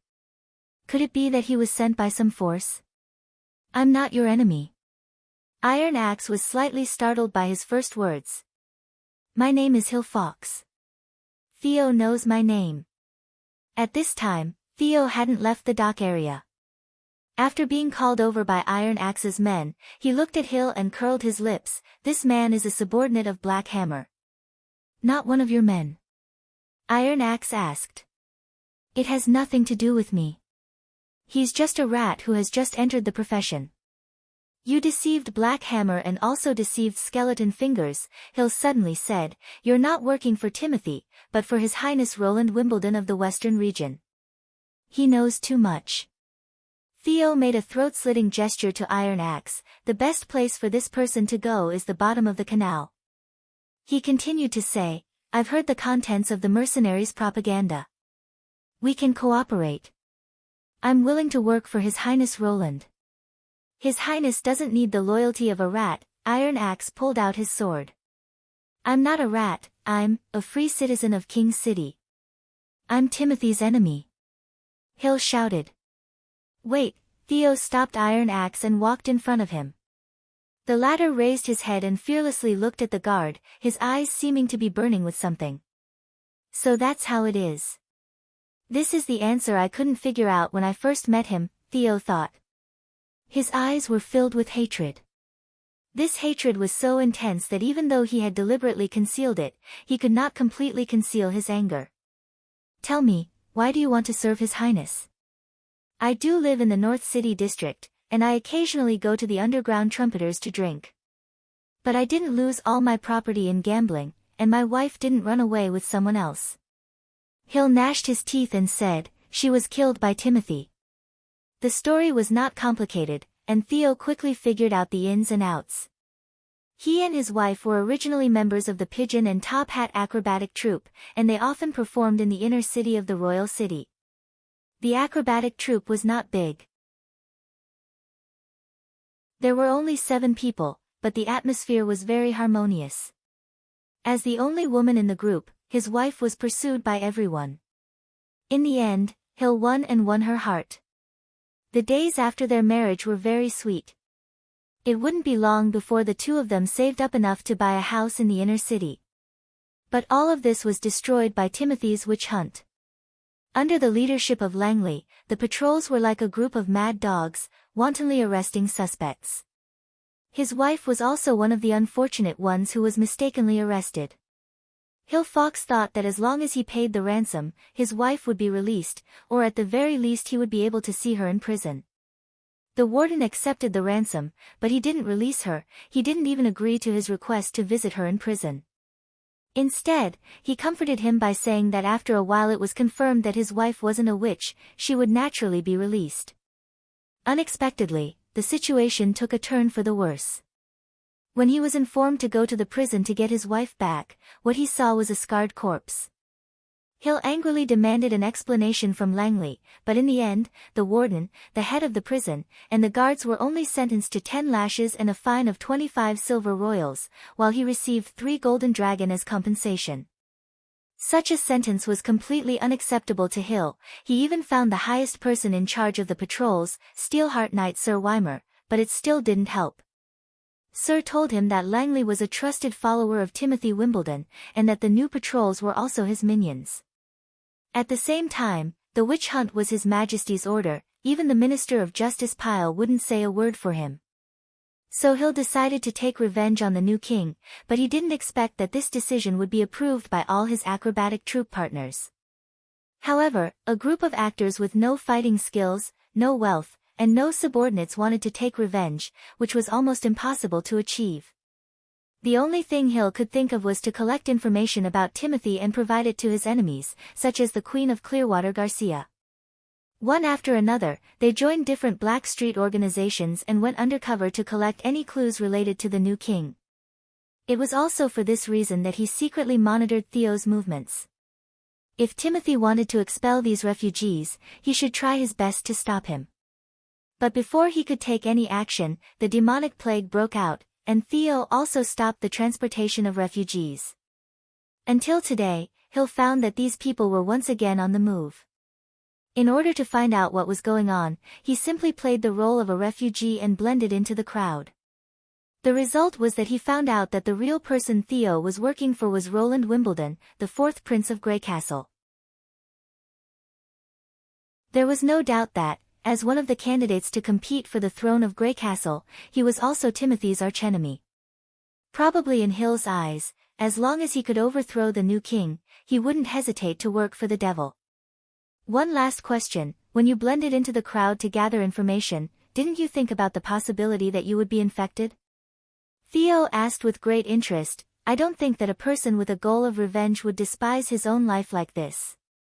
I have the antidote, Hill said. It's in my underwear pocket. My friends in the acrobatic troupe spent most of their family fortune to buy it for me from the black market. Theo reached into his pocket and pulled out a transparent bottle with the thickness of an index finger, which seemed to be filled with a blue liquid. He handed the bottle to Iron Axe, the church's holy elixir. I think His Highness should be interested in this thing. This man. Iron Axe took the bottle and asked, what do you think? Well, Theo touched his chin. If it was a normal day, he wouldn't have the time to verify the veracity of Hill's words. He would only choose the safest method and directly send him on his way. However, there was someone in the camp who could accurately judge whether he was lying or not. I would like to ask Miss Nightingale to verify it. In the evening, Theo returned to the underground trumpeter. Black Hammer's spirit was obviously not very good. The recent spread of the demonic plague had caused the tavern's business to drop to a freezing point, and the silver ring and the earthen jar being infected had only exacerbated his uneasiness. Hill acted as if nothing had happened. As usual, he sat in front of Theo in a slightly reserved manner. The guard showed a slight smile, and threw a small bag of golden dragon coins in front of Black Hammer. "You don't need to be so depressed. I want to tell you some good news. We have business again." Black Hammer counted the coins and put them in his pocket, weakly saying, "I don't want to accept any business. Now that the demonic plague is running rampant, who would dare to wander outside? The money we earn isn't even enough for everyone to buy the holy elixir. Do you know how much a bottle of elixir can be sold on the black market? At least 25 golden dragon coins."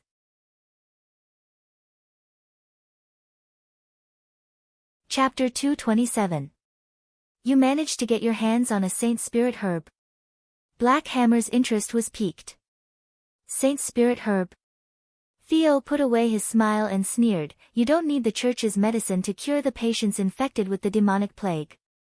He took 2 small leather bags from his waist and put them on the table. "Blaming it on the witches is just their usual trick. Anyway, the dead can't refute it."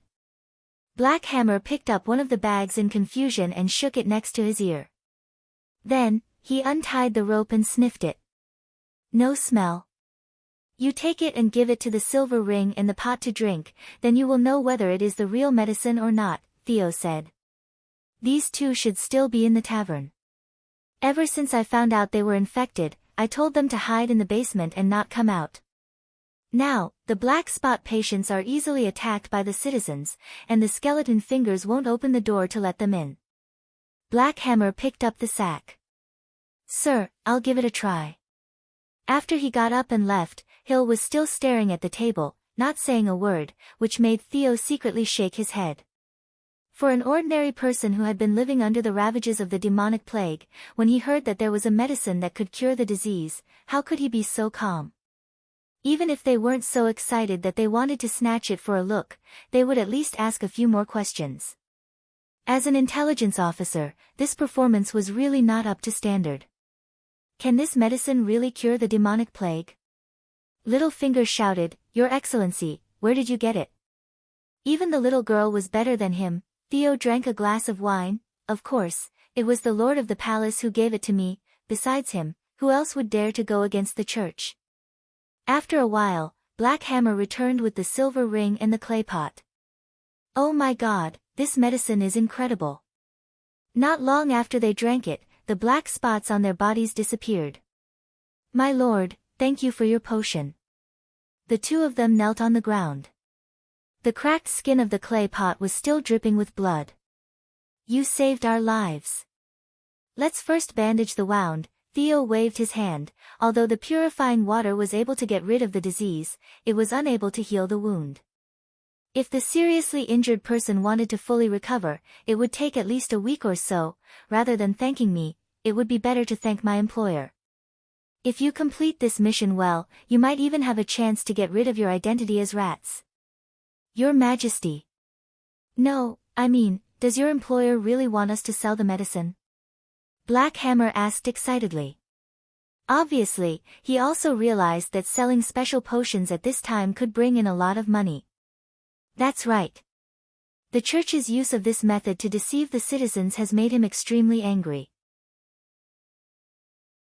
If this bunch of scammers continue to do this unscrupulously, I'm afraid that the entire King's City will become a cathedral instead of the territory of the Wimbledon family," Theo said in a low voice. In addition, he doesn't want to see such a big city with only a few living people, so the price of the potion absolutely cannot be too high. It must be affordable for the majority of the civilians.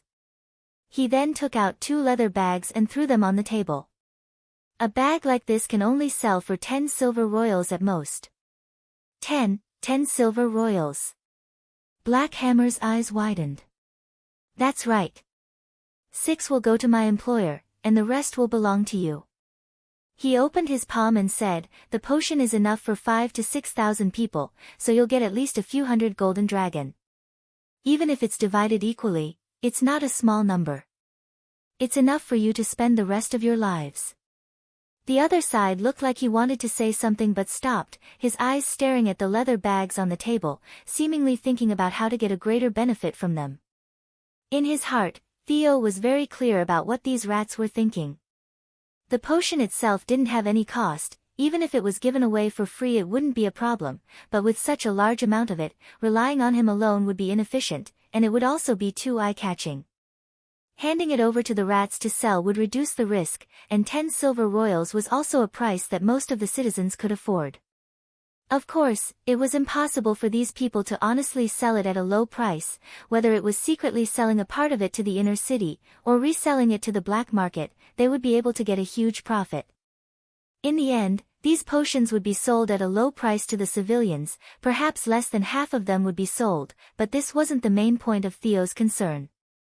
The task that His Highness Roland had given him was to thwart the Church's conspiracy as much as possible, as long as everyone understood that the holy elixir wasn't the only antidote to the demonic plague, and at the same time it wasn't a rare or expensive thing. The content of the priest's propaganda would be questioned by the people, especially those believers who had paid a huge price to get the holy elixir. They would start to doubt whether God's spokesperson was deceiving them or not. I know what you're thinking. Theo opened his mouth. You want to hide some of it and sell it secretly, or sell it to a higher bidder first. I can pretend that I didn't see it, but don't forget, his tone turned cold, my employer is not a kind person. If you don't want to sink to the bottom of the moat, it would be best for you to restrain yourself. After all, you have to live to have the opportunity to enjoy it. But what if someone else takes it and resells it? Silver Ring asked. It's very simple, each person can only buy one bag, and they have to use it on the spot. After he finished speaking, he looked at the black hammer. How about it, are you interested in taking this business? Relying solely on the underground trumpeter may not be able to eat so many potions, I think. Theo directly interrupted him. The specific arrangements for who to sell it to and where to sell it, that's your business, I'll just keep an eye on you for His Excellency.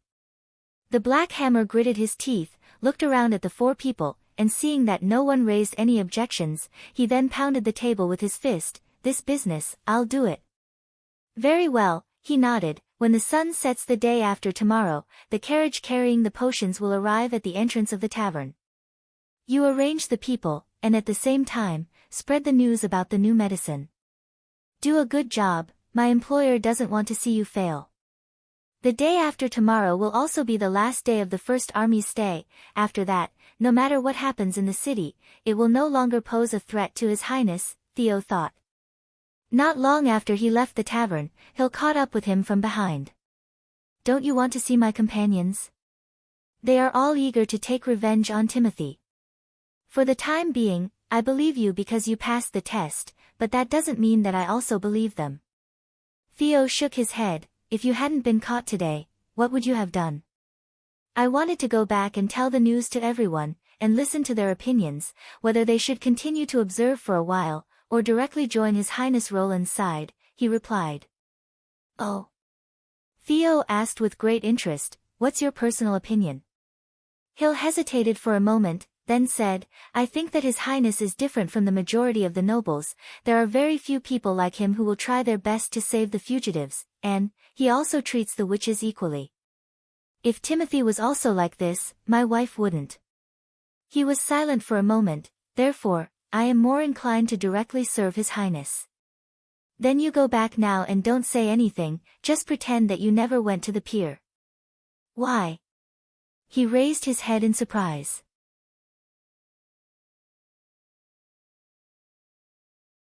Chapter 228. In the grand hall of the church, Priest Fairy was looking down at a farmer who was kneeling at his feet. The farmer's originally tall and sturdy body was now bent into a ball, his hands were trembling slightly, and his skin was showing an abnormal bluish-purple color. In less than half a day, these patches of color would condense into black spots, and eventually spread to the whole body. Until today, he was infected, which was already considered strong enough. I know you live in the Eastern District, Rocky Mountain, and often bring some fresh wheat to the church. The priest said. You remember me.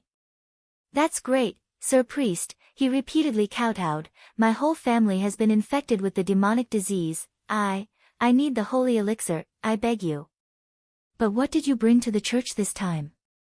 The holy elixir is not something that can be given at will, Fairy said slowly, it requires you to exchange it with a devout heart. In order to buy the elixir, my money was cheated by the rats, Rocky Mountain said in a trembling voice. Please forgive me for not being sincere, I should not have sought shortcuts in the black market. Now, I only have one last egg left, please accept it. He took out a round egg from his bosom and held it above his head with both hands. Pinning your hopes on the deceitful and unfair black market, you will naturally be punished, but God will always lend a helping hand to the lost sheep. Only those who are aware of their mistakes will be able to go further and further on the pilgrimage. Fairy took the egg and said with a smile, "Get up, God has forgiven you." Really, really? Rocky Mountain couldn't believe it. The messengers of God never lie. Fairy waved his hand, and another believer immediately came forward with a box of elixirs. He picked out 4 bottles from the box and handed them over to the believer. If I remember correctly, your family has a total of 4 people, right? Yes. Sir, he swallowed his saliva, held the holy elixir in his hands, and bent down to kiss the priest's shoes. Thank you, thank you. I will dedicate my whole life to the church, to the true God. The surrounding believers were also moved by this scene and cheered, feeling happy for the addition of a new devout to the church family.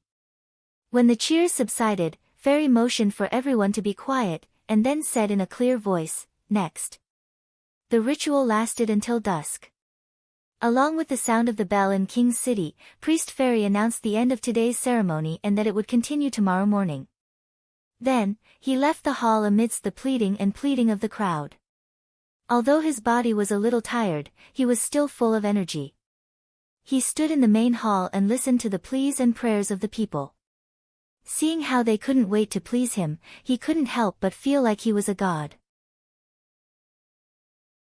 No, the church itself is like a god, Fairy thought. After prescribing the demonic plague and the medicine, it can easily control the life and death of others. This kind of power is no different from that of a true god.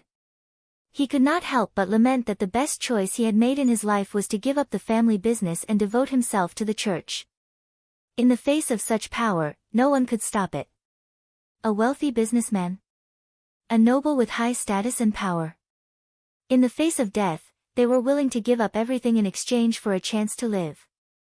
When he returned to the resting area of the rear hall, a priest hurriedly came forward and whispered in his ear, "My lord, a rat reported a situation." About what? The refugees from the eastern region. He will only tell you the specific information after he sees you. The priest replied.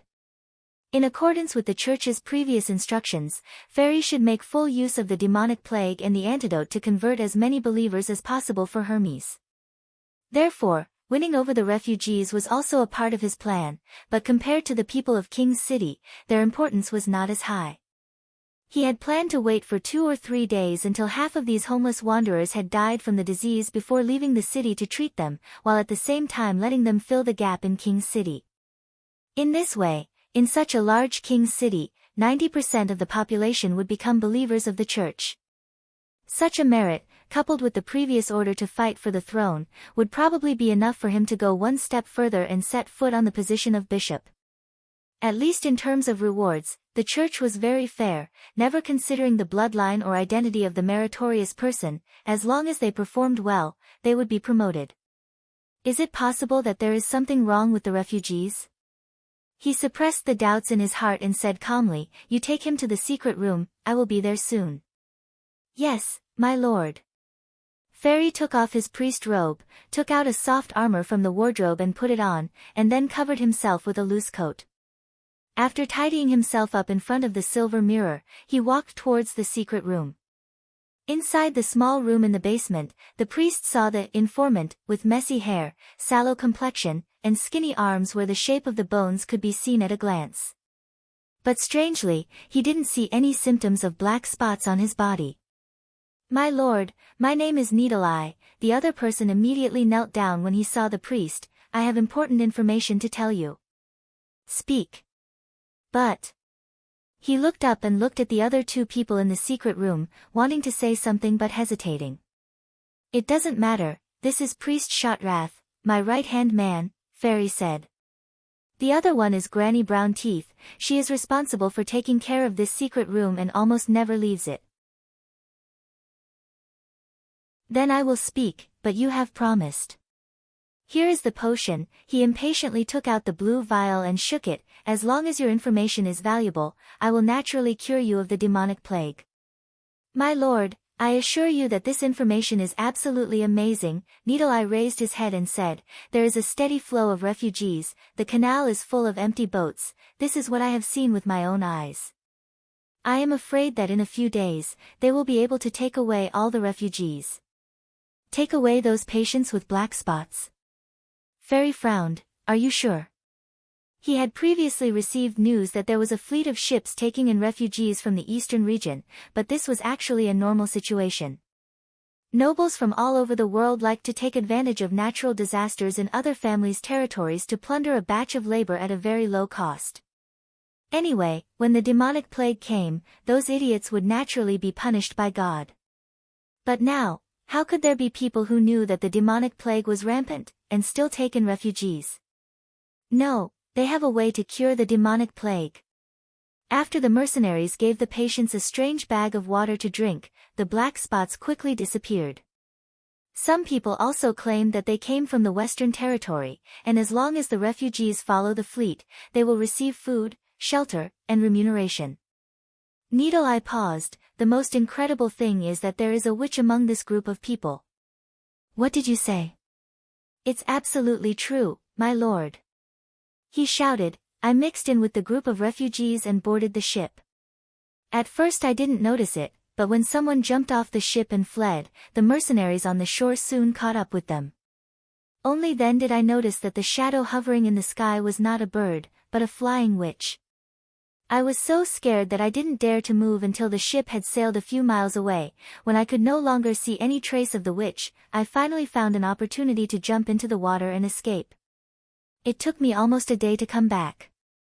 Needle Eye rubbed his hands. My lord, do you think this information is worth exchanging for a bottle of holy elixir? Wait, you said that they have a way to cure the demonic plague, and you also drank the potion, that is to say, you are currently not sick? Fairy asked. That's right, but didn't you say that as long as I have some valuable information, I can get it? Needle Eye awkwardly grinned, revealing a mouthful of uneven yellow teeth. So that's how it is. He wanted to take this bottle of holy elixir, which he could no longer use, and sell it on the black market. Fairy pondered for a moment. How many people do they have? Are you sure they are mercenaries from the caravan? Indeed, they don't have armor, they don't have horses, their weapons are wooden spears. The number of people. Needle Eye scratched his head. At most, there are no more than 100 people. What about the ship? Which family are they from? This. I don't know, most of the ships don't have flags, even if they did, I wouldn't be able to recognize them. Anyway, the mercenary himself said that the fleet will sail to the Western Territory. Ah, yes, he also mentioned that this is the recruitment of the Lord of Border Town. He racked his brain to recall. It seems that in order to reclaim the land, the Lord needs to accommodate a lot of manpower. I can only remember this much.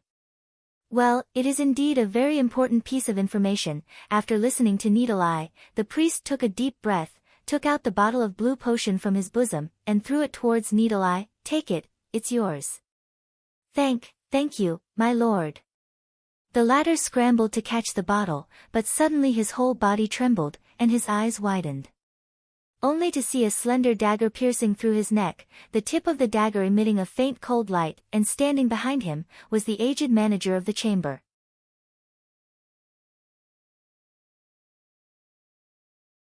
Chapter 229.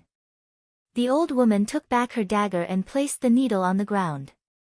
She picked up the bottle and rubbed it on her body before handing it back to the priest. Good job, Fairy nodded. Drag him out and dispose of him. Yes, she replied in a hoarse voice, dragging the body without the slightest effort, completely unlike a dying old woman. My lord, do you believe what he said? After the manager left, Priest Shotrath asked, the caravan and the witches are mixed together, and it is also under the orders of the Lord of Border Town. If I remember correctly, isn't the Lord the fourth Prince Roland Wimbledon? Whether it is true or not, we will have to send someone to check it out, Fairy said with a serious face, but I think it is unlikely that he is lying. As long as you look at the wall, you will be able to notice the movement of the fugitives. If he wanted to fabricate a lie in exchange for the holy elixir, he would at least have to fabricate something that is difficult to verify. I will immediately send someone to check it, the priest said while bowing. Go, if you find any news, immediately report it to me. Fairy slowly walked to the table and sat down, playing with the holy elixir in his hand. These refugees were already in his pocket, in order to control their movements and prevent them from escaping. After the spread of the demonic plague, he instructed the Dreamland Water to send rats to mix with the refugees and spread the news that the church was about to come to their rescue. As long as they endured for a few more days, not only could they obtain God's redemption, they might even be accepted by the church and become a part of Grey Castle. As for the hidden rats, most of them were infected with the demonic plague. In order to exchange for the holy elixir, they would certainly spare no effort to work for him. If the rats' information was correct, this group of people had been transporting the fugitives since at least yesterday, and according to their posture, it seemed that they would not stop until all of them had been transported away, which was equivalent to seriously hindering his plan. What was more serious was that they were in cahoots with the witches. Fairy believed that the one who could cure the demonic plague must be a witch. My lord, the bodies have been disposed of. The old woman quietly walked into the secret room. Has another fallen person appeared? 9 out of 10, Fairy said in a low voice, and there may be more than one. He paused. There are no outsiders here, so there is no need to disguise yourself in such an ugly appearance. It is annoying to look at. Yes. She bent down, and then there was a crackling sound from her body, as if all the bones in her body were rubbing against each other. Her figure grew rapidly, and her white hair turned black in the blink of an eye. Her wrinkled and saggy skin gradually tightened, becoming tight and elastic again. Time seemed to flow in reverse, and when she stretched her body again, she had become a beautiful woman. This looks much better. Fairy smiled with satisfaction. I remember that this man is the one who was hanged at the city gate. Yes, my lord, she nodded. Of the 4 of us, you spent the most time on her. You really know how to please me. The priest smacked his lips. But Shotrath will probably be back soon. There isn't much time. He suppressed the emotions in his heart. And those fallen ones still need you to deal with them, just like in the past. Leave it to me, my lord, the other side bowed and said, I will not let any of the fallen witches go. About a quarter of an hour later, Shotrath returned to the secret room. He first looked at the witch, and then reported to Fairy, my lord, the camp of the fugitives outside the West City Gate is indeed missing a lot of people. I was afraid that I wouldn't be able to see clearly in the dark, so I let my men carry torches to go down and look around. Many of the tents are empty.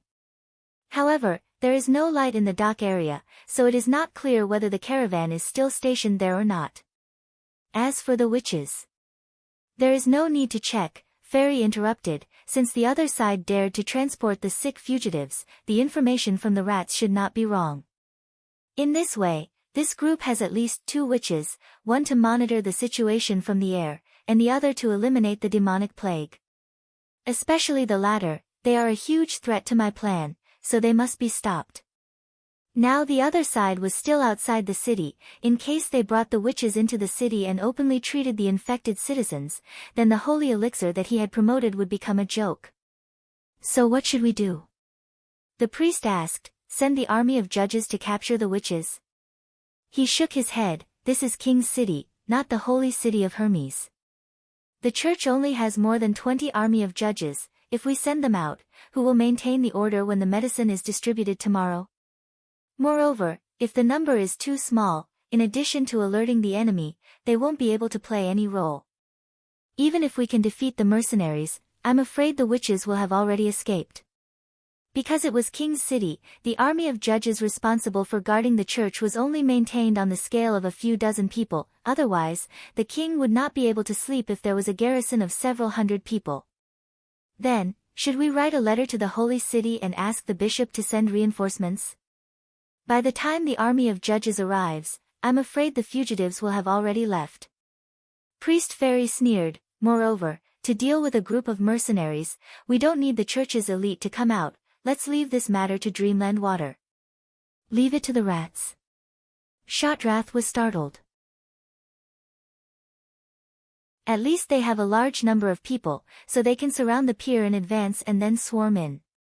How many rats do you think a mercenary without armor and with a wooden spear can deal with? He asked. Probably 2 or 3 people. Therefore, they can only deal with 200 people at most, while Dreamland Water can gather more than 1,000 thugs. Of course, these brave and ruthless dregs may not be able to match the formation of a team of judges, but they are more than enough to crush a group of mercenaries without armor. Fairy stood up. Take my words to Fierce Teeth Tanis, give him 1 day to gather people, the more the better, and tomorrow night we will start. Don't reveal that there is another way to cure the demonic plague, and don't say that it is to deal with the witches, just tell him not to let a single person escape. The reward is a whole box of holy elixir. If he wants to evade or prevaricate, tell him that in the future, he can forget about the poppies and sleeping ferns from me. But the witches, what should we do? Especially the one who can fly in the air. She won't be able to fly forever, and the rats won't be able to end the battle in a short time, or, their role is more to attract the attention of the other party. Fairy walked to the witch's side, reaching out to stroke her face. As long as the faceless one finds an opportunity to sneak into the camp, the result will be no suspense. Through touch, she could completely disguise herself or others as another person. Moreover, not only her appearance, but even her figure and voice could be perfectly replaced. Moreover, even the god's stone of retaliation couldn't remove it. This kind of ability was simply impeccable for an assassin. It was precisely because of this that she became one of the few witches that the church had specially trained.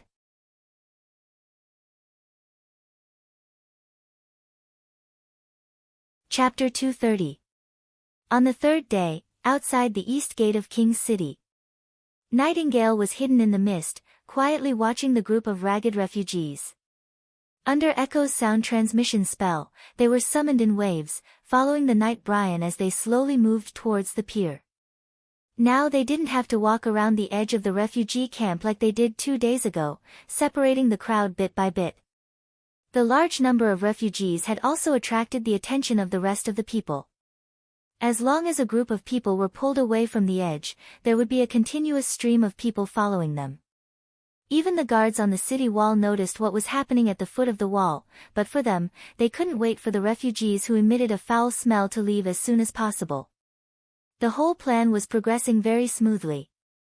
There weren't many refugees left in the East City area, and the people of the North Gate were taking the initiative to come here. Probably before sunset, everyone would be able to smoothly leave by boat. While everyone was busy, only she seemed relatively leisurely.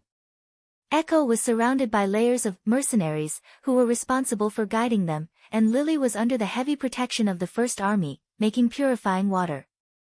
Her own guard work seemed a bit redundant. Only when the mercenaries dispersed to carry the seriously ill patients who couldn't move, did she need to be vigilant.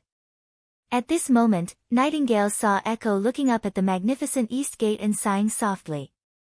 "What's wrong?" She walked up and asked. "Nothing, I'm just a little sad." Echo's expression was a little sad. "Before I was sold to King's City, I suffered a lot along the way. I originally thought that the people of Grey Castle were so cruel to me because of my identity as a Sand Nation, but now it seems that they are also ruthless to their own people, not much different from the people of Iron Sand City." Thinking that Echo had been bought and sold as a slave, Nightingale didn't know how to comfort her. In the end, she could only pat her shoulder. But not everyone is like this. There are many people with good intentions, such as the Sisters of the Witch Cooperation Association, such as His Highness Roland. Do you think His Highness can really stop disputes? Echo said in a low voice, whether it's the 6 kingdoms, the Sand Nation, the fjords, or ordinary people and witches, can they all live together freely and peacefully without fighting each other? If it's His Highness, I think he can do it, Nightingale replied in an affirmative tone. It's not those strange machines and powerful cannons that make me feel this way, but he himself. I always feel that His Highness is not the same kind of person as us. Of course he's different from us. He's the Prince of Grey Castle. No, it has nothing to do with identity. She shook her head. I don't know where this feeling of difference comes from. It's just intuition. Probably only a person like His Highness could come up with so many strange theories. Even the witch's abilities, he wanted to study them over and over again, so his way of thinking was different from others. In any case, no matter what amazing things he creates, I won't be surprised. You really have confidence in him, Huiying burst out laughing, the sadness on her face immediately diluted a lot. I hope that when that day comes, I can also return to the southernmost region to take a look. Confidence? In a way, yes, but in another way, she was completely unsure. Nightingale couldn't help but look towards the Western Territory. She didn't know what he was doing when she wasn't there. Was he busy with those drawings and strange machines, or was he with Anna? She shook her head hard, dispelling these distracting thoughts. Anyway, after today, we can set off to return to Border Town. Nightingale thought, when the time comes, I can directly ask him, anyway, he can't lie in front of me. At noon, when they returned to the camp to rest, lightning also slowly descended. These days, she had been patrolling in the sky under the hot sun, and was really the hardest one in the team. In particular, in order to hide her figure, Lightning had to put on a special, sky camouflage, coat made by Soroya. Not only was her body tightly wrapped, but even her head was covered. This coat, which had been given a strange name by His Royal Highness Roland, was obviously not designed for beauty. It was painted with a layer of light blue and gray patterns, and when flying in the air, it was almost integrated with the background. If one didn't look carefully, it would be difficult to find her existence. After landing, the first thing the little girl did was to take off her coat, grab a water bag, and fill her stomach with water. Nightingale saw that her clothes were soaked in sweat, her forehead and the tip of her nose were covered with beads of sweat, and her white cheeks were left with a circle of marks from the pressure of her windproof glasses. You've worked hard. Nightingale squatted down and helped her wipe the sweat. Fortunately, these people didn't come from the Eastern Territory endlessly. Lightning stuck out her tongue, otherwise, I would have really fainted from the sun. Will you be able to go home tomorrow? Lily listlessly walked to Lightning's side. I haven't taken a shower for several days, and my whole body feels uncomfortable. Nightingale couldn't help but laugh out loud. In the Witch Cooperation Association, no one had had time to take a shower for more than half a month, and no one had complained about it, but now it had only been a week. She suddenly thought that the bathroom and the soap might be all part of His Royal Highness Roland's conspiracy. Since he knew about those strange and useful things, it would be very difficult for the witches to make up their minds to leave Border Town. However, the tranquility didn't last until the end of the shipment. After lunch, Theo, who had gone to King's City to inquire about information, came back with bad news. You mean? Dreamland Water is gathering its subordinates, and is planning to surround the pier? Iron Axe frowned. Yes, perhaps they are planning to surround the pier. Theo corrected him, the first part is a confirmed fact, but the latter part is too bizarre, so my informant isn't sure. Now the other Blackstreet organizations in King's City have taken action, in case Dreamland Water suddenly attacked their own territory. However, compared to the other side deliberately releasing a smokescreen to surround the pier, I believe that they themselves leaked the information, which is very common for rats. After all, most of the members of the Blackstreet organization are gangsters or dregs, they simply can't be considered a strict organization. If the information is correct, then Dreamland Water should be under the instigation of some force, otherwise it would be very difficult for them to leave their territory. A group of rats, Iron Axe said indifferently, but will these people running around affect your plan to sell the medicine?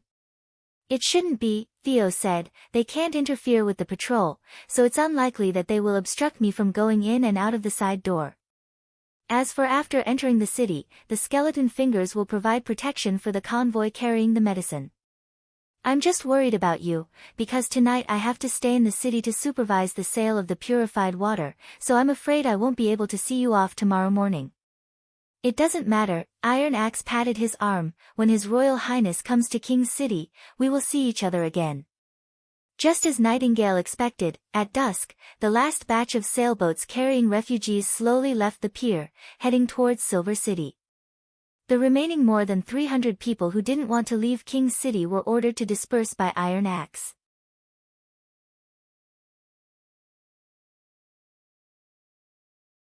Chapter 231. Before the sun had completely set, Faceless had already quietly crossed the canal, outflanking the mercenary camp. Her real name was not Faceless, but Aphrodite. This was the name given to her by Bishop Heather in the holy city of Hermes, meaning dust. She liked this name very much, because dust was simple and unadorned. As long as it fell to the ground, it would no longer be distinguishable from each other, just like herself. Only in front of Heather, Aphrodite would restore her original appearance. As a member of the arbitration tribunal, she assisted the bishop in dealing with many fallen people, including witches who had rebelled against the church, and believers who had been corrupted by the secular world. She was sent to King's City to complete a key task, to transform a devout presiding judge into the king of Greycastle. As for capturing fallen witches, it was just a side activity. She liked to imitate those witches who had been punished and tortured, and then experience it from the beginning to the end. Sharing the pain of the fallen people made her feel more deeply the meaning of everything she had done, and it was also the atonement for her devil's power.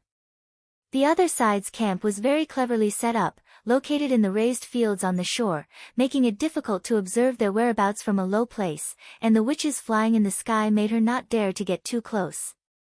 Aphrodite had to lurk in a farm warehouse, waiting until it was dark to act. When the night shrouded the earth, she unexpectedly found that the situation had changed. The mercenaries had withdrawn from the pier area, all retreating back to the camp, but those Dreamland water idiots, unexpectedly sparsely holding torches, gathered together on the riverbank. This kind of formation was simply telling the other side that someone was coming to attack the camp. Even if there were no flying witches, as long as the mercenary group was not completely blind, they could easily see that something was wrong. Oh no, her heart was not good.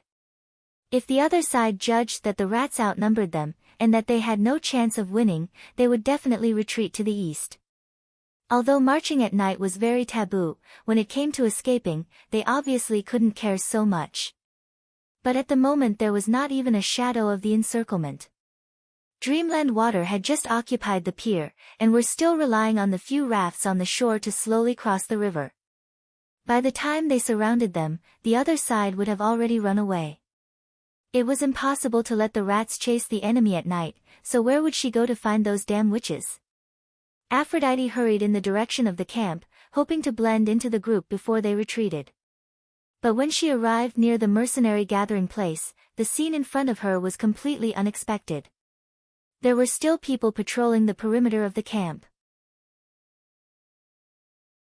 The bonfire was burning brightly, and the shadows of people came and went. It seemed to be orderly, and there was no chaos. They didn't choose to retreat. After carefully observing for a while, Aphrodite confirmed her judgment and was secretly delighted. Although he did not know why the other party decided to stay here instead of running away, the outcome was already set in stone. She took out a dagger from her waist, observed the movements of the sentries, and moved towards the weakest spot. In addition to giving her the meaning of survival, Lady Heather also taught her fighting and assassination skills. Their opponents were not elite mercenaries who had been through hundreds of battles. This could be seen from the arrangement of the sentries.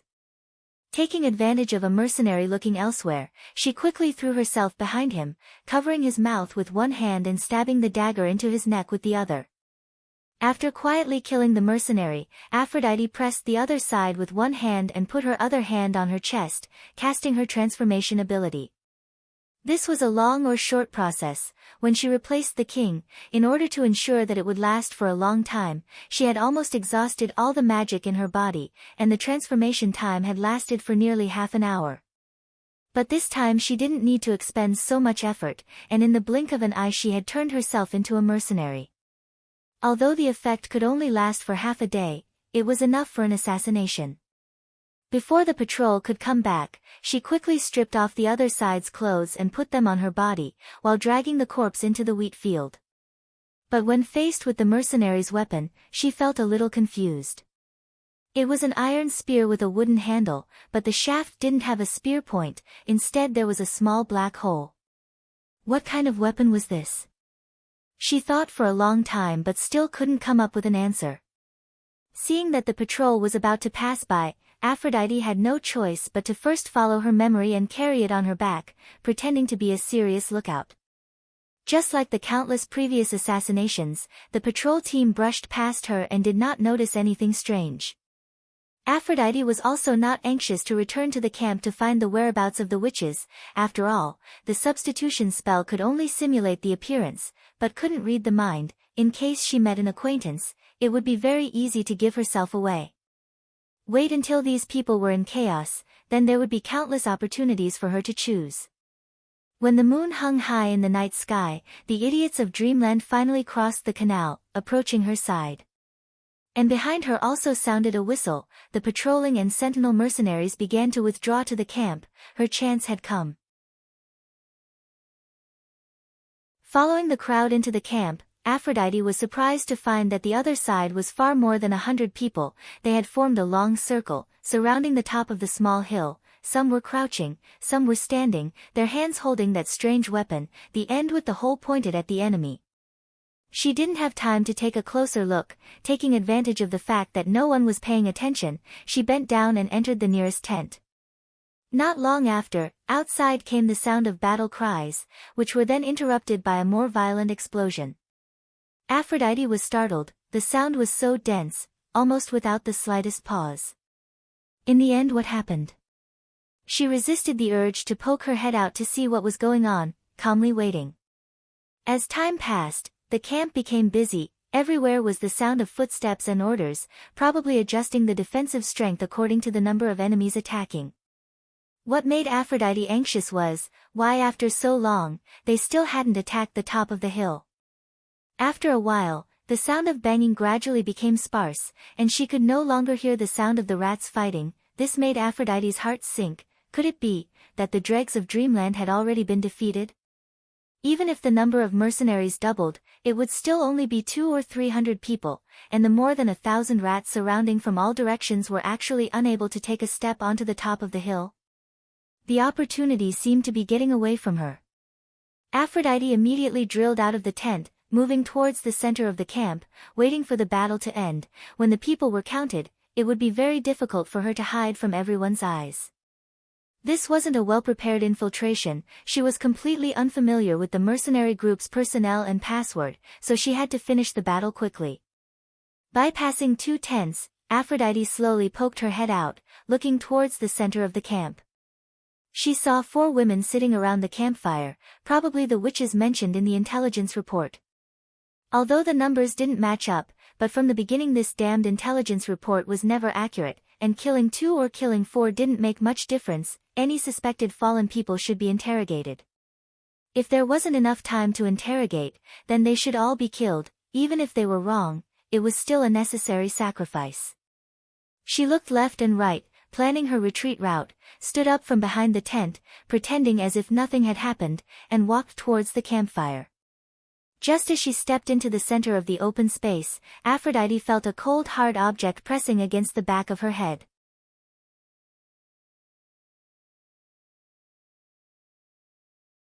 Chapter 232.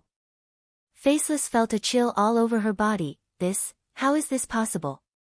She swallowed her saliva and said in a low voice, "Are you kidding me? I am Volt. It can't be such a coincidence that the other party just happened to know me. There are so many mercenaries in the camp, how could she remember everyone's name?" She did not expect a sneer to come from behind her. "Really? I never knew that a man could also gather magic in his body. Either you are a witch who sneaked into the camp with ulterior motives, or you are an extremely rare wizard. But no matter which answer, it can't be the Volt you mentioned. There is no one like you among the soldiers of the First Army. This person can see the demonic power." Aphrodite's heart had already sunk to the bottom. She now knew why she had been discovered. There were more than 4 witches in the camp, and the woman behind her was also a witch. Moreover, she had an ability similar to the Eye of Truth. In the Church's holy book of magic, such an ability was recorded. It was one of the hundreds of derivative abilities, and did not conflict with the main ability. She did not see anyone approaching. Then, the other party's main ability was to hide her body. "Now kneel, hands behind your back, and I can still spare your life," she shouted, "do as I say." The mercenaries were still fighting on the periphery, and did not notice the scene in the center of the open space, but the 4 witches by the campfire had already noticed the abnormal situation here, and one after another cast their eyes over. "What happened, Nightingale? What happened?"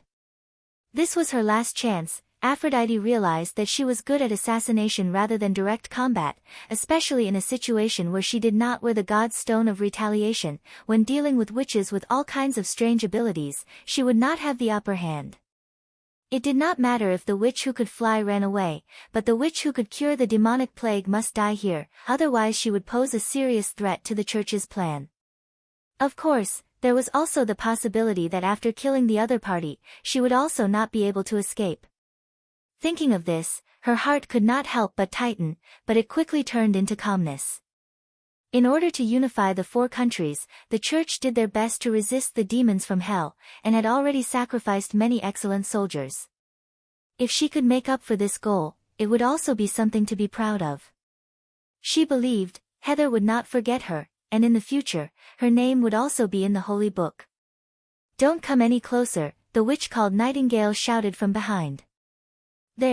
At this moment, she suddenly turned around and elbowed him in the arm. At the same time, she lowered her head to avoid being stabbed by the weapon. It was impossible for anyone to completely concentrate when they were talking. Therefore, there was a saying that people should hold their breath and concentrate. This was what the instructor had repeatedly taught her. On the contrary, if she wanted to escape or attack while the opponent was unprepared, it was best to take advantage of the moment when the opponent was talking. The mechanism hidden in his sleeve was also triggered at the first moment, and a white powder sprayed behind him. This kind of alchemy powder could release a large amount of heat when it came in contact with water, and if it entered the eyes or mouth, it could instantly make the opponent lose the ability to fight. Even if she was lucky enough not to inhale the powder, it was enough to make her flustered for a while. Next, Aphrodite pounced at the 4 witches by the bonfire. One of the golden-haired witches flew up in a flash, while the one who looked to be the oldest stood in front of the other 2 without any regard for her own safety. She pulled out a sharp dagger and stabbed it at the person in the lead. Anyway, the 3 people who couldn't escape would all die in her hands, so there was no need to distinguish who would die first. At the moment when the dagger pierced the opponent's body, Aphrodite saw an incredible scene. A white shadow appeared in front of her. Under the hood, the eyes flashed with an angry light, and there was clearly nothing there before. It was Nightingale behind her. That kind of powder spray at close range, why didn't it affect her at all? Faceless could hardly believe her eyes, only to see her raise her hands toward herself, and the silver weapon burst into a flame. Her body was pushed by something hard, and she suddenly lost her balance, falling backward to the ground. No, there are still 2 people to deal with. Aphrodite wanted to stand up and pull out her dagger to stab the next witch, but she found that even raising her hand became very difficult, and her consciousness quickly blurred. Unfortunately, her mind flashed the last thought. After shooting, Nightingale was still in the same place, watching the soldier who was hit in the chest fall down. Her body began to twist and shrink, slowly changing back into the appearance of a strange woman. This was the first time she personally killed a witch. It wasn't until Lily's anxious shout sounded that Nightingale came back to her senses. Suppressing the tumbling emotions in her heart, she put away the gun and ran back to Vendy's side. "Where are you hurt?" "It's nothing, I don't feel any pain," Vendy waved her hand, motioning everyone not to panic. "I shouldn't have been stabbed." "Did the protective suit work?" "I think it should be." She unbuttoned her chest and saw a slender dagger hanging on the side of her clothes. As the jacket opened, the dagger slipped out of the hole and fell to the ground. There was no blood on the tip of the dagger. Only the outer layer of the protective suit had a small hole, while the soft inner layer was still intact. You really scared me to death," Lily let out a long sigh, and her legs softened as she sat on the ground. "Don't rush to help me block the sword. I don't need you to do this kind of thing for me, Well, Vendi touched her head. "I'm fine, aren't I?" Lily shrugged her head, buried her head in the former's chest, and let out a muffled sound. "I was also scared. I only cared about blocking in front of her, and forgot to use my ability." Vendi shook her head. "If there was a strong wind, she shouldn't have been able to stab me. Because you rarely fight with people, it's normal for you to not be able to react," Nightingale comforted her. "Fortunately, I had the protective suit," Echo said with a look of fear, "otherwise this time we would have been in danger." Before leaving, His Royal Highness Roland gave each witch a special vest, and asked them to never take it off at any time. It was very light to wear, but it looked a bit thick, and it seemed to be divided into many layers. His Royal Highness said that each layer of silk was painted with Soraya's sky coating, which made it extremely flexible, making it very difficult to be pierced by sharp objects, and had an excellent defense against swords and crossbows. If it hadn't helped to block the stab, Vendi might not have been able to survive until Nana's treatment. Lightning slowly descended to the side of the dead witch. "Why did she attack us? Aren't we the same kind?" Nightingale stared at the lifeless woman for a long time, unable to speak. The other's eyes were closed, and her long blue hair was scattered on the ground. Her expression was serene, and it seemed that she didn't feel too much pain. But she could never forget that when she flew towards Vendi, there wasn't a trace of hesitation in her eyes, only determination, and as if it was a matter of course. It was as if she wasn't killing people, but was instead practicing her lifelong ideals. Perhaps in her heart, this was the right thing to do.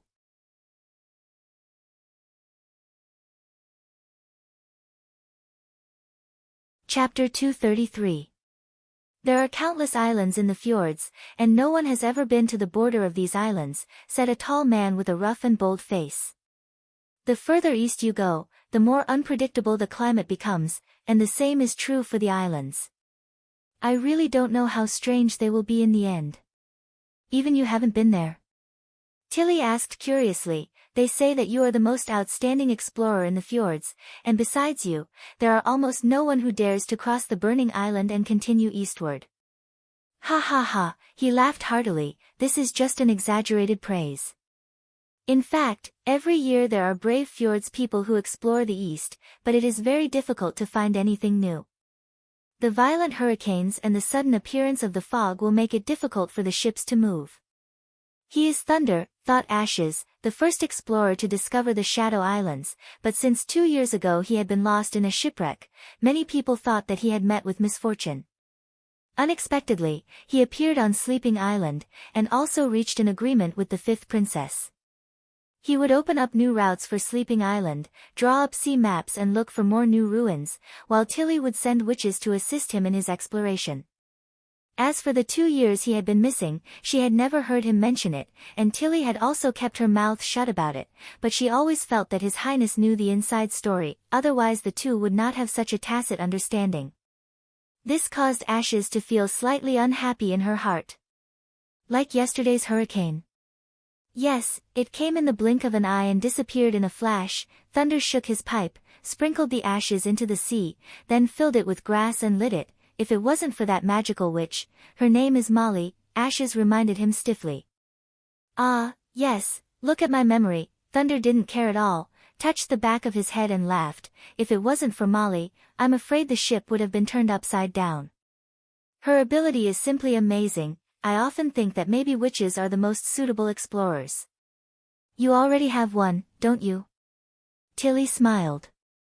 "The witch who inherited the title of the most outstanding explorer." Thunder took a deep drag on his pipe and exhaled a long stream of smoke. "I hope so." Ashes frowned. She couldn't understand what the two of them were talking about. She left the bow and walked to the stern to calm herself down. Her Royal Highness the Fifth Princess seemed to be very eager to explore the ruins. After cleaning the fjord's church, she immediately prepared to go to the sea. What surprised her was that His Highness wanted to go in person, and no matter how she tried to dissuade him, it was useless. Molly was sitting at the stern of the ship. The magic servant controlling her was holding a fishing rod and learning how to fish from the sailors.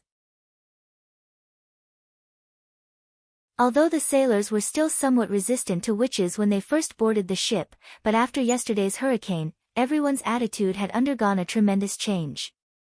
Molly had summoned a magic servant to rapidly expand, wrapping the middle part of the ship inside its body. Regardless of whether it was a gale or a rainstorm, nothing was able to invade it. Although the ship bobbed up and down in the waves, the hull of the ship remained stable. Nowadays, every sailor regarded witches as the god of luck, and some even said that without a witch accompanying them, they wouldn't dare to go out to sea. "Sister Ashes, look at the big fish I caught."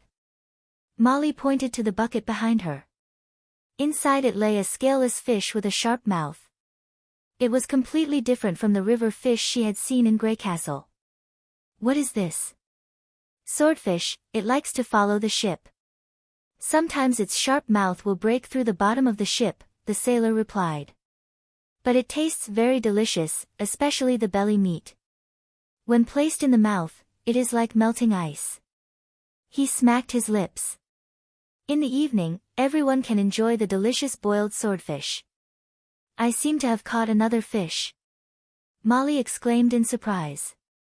She saw a shadow appear in the green water, and as the magic servant pulled the rod, it became bigger and bigger. Soon, it would come to the surface. This is, the sailor was stunned. "No, quickly throw away the fishing rod." Before his voice died away, a strange creature had already jumped out of the water, opened its big mouth and directly bit Molly. Seeing that it was about to swallow its target whole, Ash's speed was faster than it. She picked up the little girl with her left hand, and with her right hand, she swung the giant sword and directly hit the head of the attacker. The monster let out a painful cry and was smashed down from the air. Its 6 feet quickly moved, trying to escape back into the water, but Ashes didn't give it the chance. She put down Molly, held the sword with both hands, and plunged down, directly nailing the monster to the deck. It twitched for a moment, spitting out a string of white bubbles from its mouth, and soon stopped moving. "What is this?" At this moment, Ashes finally had the opportunity to carefully look at the monster in front of her. It somewhat looked like a fish, but it also had the short legs of a crab. When it opened its mouth, it was round, almost as big as its body, and was filled with densely packed teeth. The most disgusting thing was that on both sides of its mouth, there was a pair of hairy arms, the ends of which were divided into 5 fingers, looking like a human hand. A mutated sea ghost. The startled sailor patted his chest. They often disguise themselves as fish, bite fishermen, and drag them into the water. "And I heard that only sea ghosts that have eaten humans will grow hands." "The latter part is just a rumor," someone behind her said. Ashes turned around and found that Thunder and Tilly had come over. "Mr. Captain." The sailor stuck out his tongue and immediately stepped aside. "The more sensational the rumor, the more inaccurate it is." Thunder stepped forward and kicked the monster on the ground. "In fact, it has a name that you may be more familiar with." "What?" Ashes asked. "Demonic beast," he said word by word. "Sir Thunder, the fog is rising." The lookout suddenly shouted. "Everyone, keep your spirits up." Thunder ordered loudly, "Lower the sails, we are sailing into the Shadow Sea." Ashes noticed that the previously clear sky suddenly became gloomy, and the green sea turned dark green, as if there was a mass of ink spreading under the water. Soon, the hull was surrounded by a thick fog, and she couldn't even see the figure on the bow from the stern. "What's going on?" Tilly couldn't help but grab Ash's arm. "It proves that we are not going in the wrong direction," Thunder smiled. "When the Shadow Islands emerge from the sea, there will be a thick fog rising in the sea. Of course, the correct way to say it is that the sea is ebbing, and the range is about 10 feet. Such a huge drop will produce a lot of water vapor, plus there are reefs everywhere, so if we are not careful, we will hit the reef and sink. I need your witches to help prevent the ship from being wrecked. The group of people came to the bow, and just like when they were fighting against a storm, Molly let the magic servant wrap the bow and tried to expand its body. Part of its body sank into the water, so that even if there were reefs on the bow, the servant would be the first to feel it. If there are no witches, what are you going to do? Ashes asked. Then we can only rely on patience and luck, Thunder sighed. The fleet will send a small boat to explore the road ahead, and after confirming that the road is clear, the big boat will follow. But the sea in this area is not calm, just like the demonic beasts you saw before. The closer we get to the Shadow Islands, the more numerous they become. Fog, reefs, monsters. This is the reason why so many explorers go here, but only a few can find the entrance to the ruins. After sailing for about an hour, the fog gradually dissipated, and Ashes saw that there were more and more islands around them, but there were few plants on them, only green moss or algae, and there were also many crustaceans climbing on them. Are these islands submerged in the water?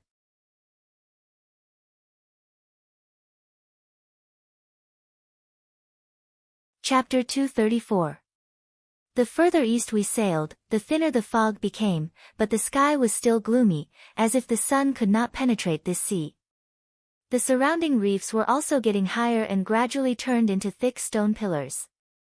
For some reason, the water level was obviously dropping, but the ship was still very stable. Even the waves on the sea had reduced, and it was as calm as a windless lake. Why didn't you wait for the water to completely recede before entering the Shadow Sea? Tilly asked puzzledly. If all the reefs were exposed, you wouldn't have to be afraid of hitting the reef. Because when the water recedes, we won't be able to see the ghost shadow Red River, and it's the only way to guide explorers to the ruins, Thunder explained. These pillar-like islands are not fixed. Every time the tide rises and falls, the position of the islands will change. In addition, most of the markers will be swallowed by the sea, so it can't be used to determine the direction. Ghost shadow. Red River. She repeated. Yes. Look, this is it. Thunder whistled and pointed to the bow. The witches looked in the direction he was pointing and saw a few red figures in the dark green sea. They flashed like phantoms. But soon, 2 or 3 red figures floated by, and this time Ashes saw the target clearly. It was actually an orange-red fish. This is a fish. A red-scaled fish unique to the Shadow Islands. Thunder touched his chin and smiled. You'll see the true face of the ghost shadow Red River in a moment. Gradually, there were more and more fish, and they no longer appeared in 2s and 3s, but instead gathered into a group and swam towards the stern of the ship. Looking far ahead, Ashes was shocked by the scene she saw. More and more fish converged into this torrent, and a thick dark red line had already appeared in the sea. The sailboat was obviously moving according to this red line. The fish passed through the bottom of the boat, and from time to time, she could hear the sound of collision. She suddenly realized that this was the ghost shadow Red River, a strange river that didn't exist. As the ship continued to move forward, the dense shoals of fish had expanded into a channel that could accommodate several ships side by side. The dark green seawater seemed to have disappeared, and the ship seemed to be sailing on top of the shoals of fish. If it weren't for the fact that the two of them were moving in opposite directions, she would have had the illusion that the ship was being dragged by the fish. Why is it like this? Tilly asked in surprise. Ashes also wanted to ask this question. If she was in Grey Castle or any other kingdom, it would be impossible to see such a scene. The fog that shrouded the periphery, the gloomy sky, the grotesquely shaped boulders, and the river formed by red-scaled fish. For the first time, she was awed by the wonder of the sea.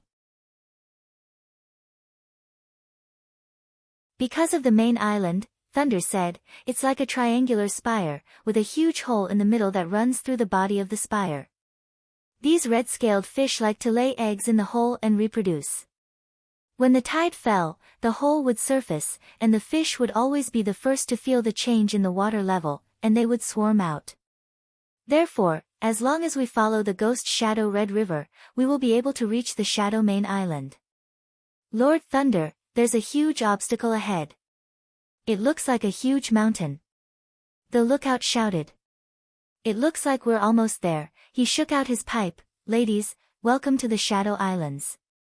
After a while, Ashes also saw the appearance of the main island. Just as Thunder had said, it looked like a few triangular pieces put together. It was wide at the bottom and narrow at the top. The surface looked very flat at first glance, and it didn't look like a natural creation at all. However, to say that the whole tower was cut out by a human would be too shocking. Just the exposed body of the tower was almost half the size of a city, and the hole in the middle was enough to accommodate the Babel Tower of Hermes Church. The sea was still receding, and the water at the top of the giant hole was like a waterfall, while the submerged part below was completely covered by the fish, dyeing the sea within the range of vision red. Ashes couldn't help but think that there were probably millions of red-scaled fish living in the hole. It was not until the sky turned dark that the sea completely receded to the bottom of the hole. Taking advantage of this opportunity, Thunder ordered the sailors to stop the boat and dock, and then used a thick hemp rope to connect to the copper stake at the entrance of the hole. Standing at the edge of the giant hole, they could see the hole on the opposite side. The light coming from both sides could only illuminate a very small area, and the center of the hole was almost completely dark, making people feel inexplicably depressed. These stakes were left behind when you came last time? Ashes asked. No, Thunder shook his head. When I came here for the first time, the copper stakes were already here. They should have been built by the owner of the ruins. The ruins, where is it? He smiled and pointed upwards. It's right above us, we're already standing at the entrance of the ruins. The following journey could only be described as inconceivable. The witches followed Thunder and the others, entering through a stone door at the bottom of the giant hole, following the gurgling water on the stone steps, spiraling up step by step. Although everyone was holding torches, the flickering flames seemed weak and insignificant compared to the endless staircase.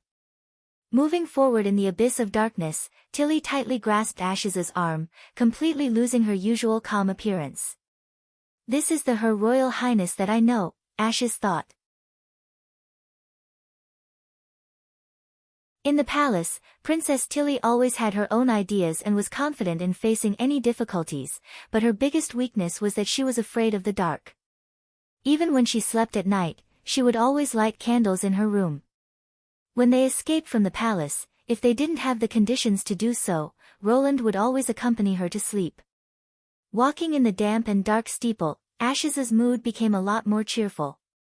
Along the way, they didn't encounter any demonic beasts, nor did they encounter any traps to hinder the intruders. Even if there were, after being immersed in the sea for a long time, it was estimated that they had already lost their effectiveness. The only problem was that the long climb had consumed most of their strength, and everyone's movements were getting slower and slower. When they finally reached the end of the stone steps, the team couldn't help but burst into cheers. The last checkpoint of the ruins was not a stone door, but made of metal, which reflected a bright light under the illumination of the torch. Thunder pushed the door with both hands, and the heavy door made a harsh friction sound as it slowly opened. Ashes held her sword in one hand and took the lead to enter the room.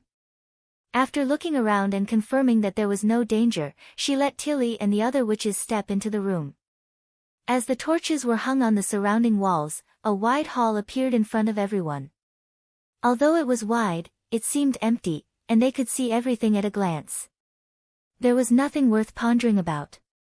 Is this the ruins? She rubbed the stone table that had been soaked in water. Except for some stone tables and stools, there is nothing here.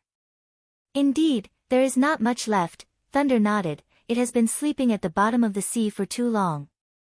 Except for the stones, it is difficult to preserve anything. I also told Her Royal Highness Tilly, but she insisted on coming to see it in person. What about those red stones? Tilly opened her mouth. Where did you find them? On the ground. At that time, they were scattered all over the ground, probably dozens of them. However, now there was nothing left. Ashes looked down at the wet and slippery ground where seaweed had already grown. Thunder was not the only explorer who had arrived here. After taking turns to plunder, it would be strange if they could still find magic stones. But Tilly was still full of enthusiasm. She held the torch and carefully looked at every corner of the hall. In particularly dark places, she would also ask the sailors to add a few more torches. Molly summoned her magic servant and spread it out on the ground to serve as a cushion for everyone to rest on. Ashes followed beside Tilly and watched her touch the wall. Hey, suddenly, the fifth princess stopped. What is this? Ashes followed her gaze and saw a wall covered with green moss, faintly reflecting a little light from the fire. Tilly reached out and tore off the green moss, revealing a gem that was half buried in the stone wall. It was also bright red, sparkling and translucent like the magic stone. It was shaped like a prism and was almost as thick as a person's arm. But there were golden filaments embedded around it, like a card slot to fix it inside. Even after soaking in the sea for such a long time, the golden filaments wrapped around the stone were still as smooth as new. Tilly tried to pull it, but the gem did not move. "Let me do it," said Ashes. The fifth princess shook her head, as if thinking about something. Then she put her hand on the prism and closed her eyes. Suddenly, a light flashed in the center of the prism. Ashes thought she was seeing things, but soon there was a rumbling echo behind the wall, as if some mechanism had been triggered, and soon it spread throughout the hall. There was a creaking sound everywhere on the stone wall, and a soft white light suddenly appeared on the wall. Even the ceiling overhead was lit up. The sailors stood up in panic and pulled out their weapons, but they did not know which side to defend. In the end, they could only stick close together back to back, gathering around Molly's magic servant. However, no monsters rushed out.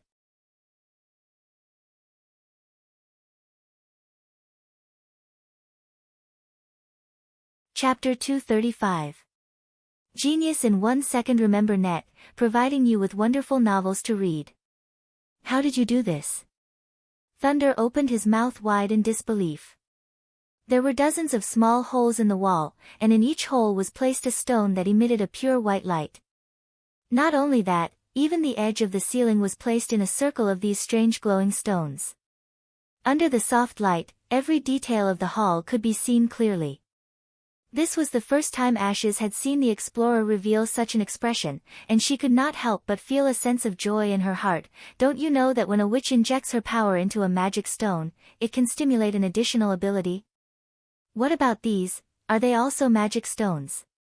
Thunder carefully took out a glowing stone and held it in his hand.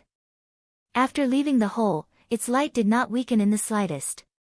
I don't know, Tilly shook her head. These stones may have been glowing here for hundreds of years, if the ruins really have such a long history. Before, they were hidden behind the stone slabs, so they have not been discovered, and to open this special mechanism, only a witch can do it. You didn't make them light up? No, they can light up by themselves. Tilly grabbed a magic stone and held it in front of her eyes, the pure white light shining on her beautiful face. If this is a device that needs magic to maintain, then it can't be taken down so easily, just like how a candle can't easily leave a candle. So far, the holes in the wall have nothing special other than providing a place to put the glowing stones. If it is really as you said, that it can shine on its own, and can continue to shine for hundreds of years, then its value is simply immeasurable, Thunder said in amazement. You have to know that the snow crystal produced in the kingdom of Everwinter, a fist-sized piece, can be sold for hundreds of golden dragon, and its brightness is not even half as bright. When the sailors heard such an astonishing price, the way they looked at the stones suddenly changed.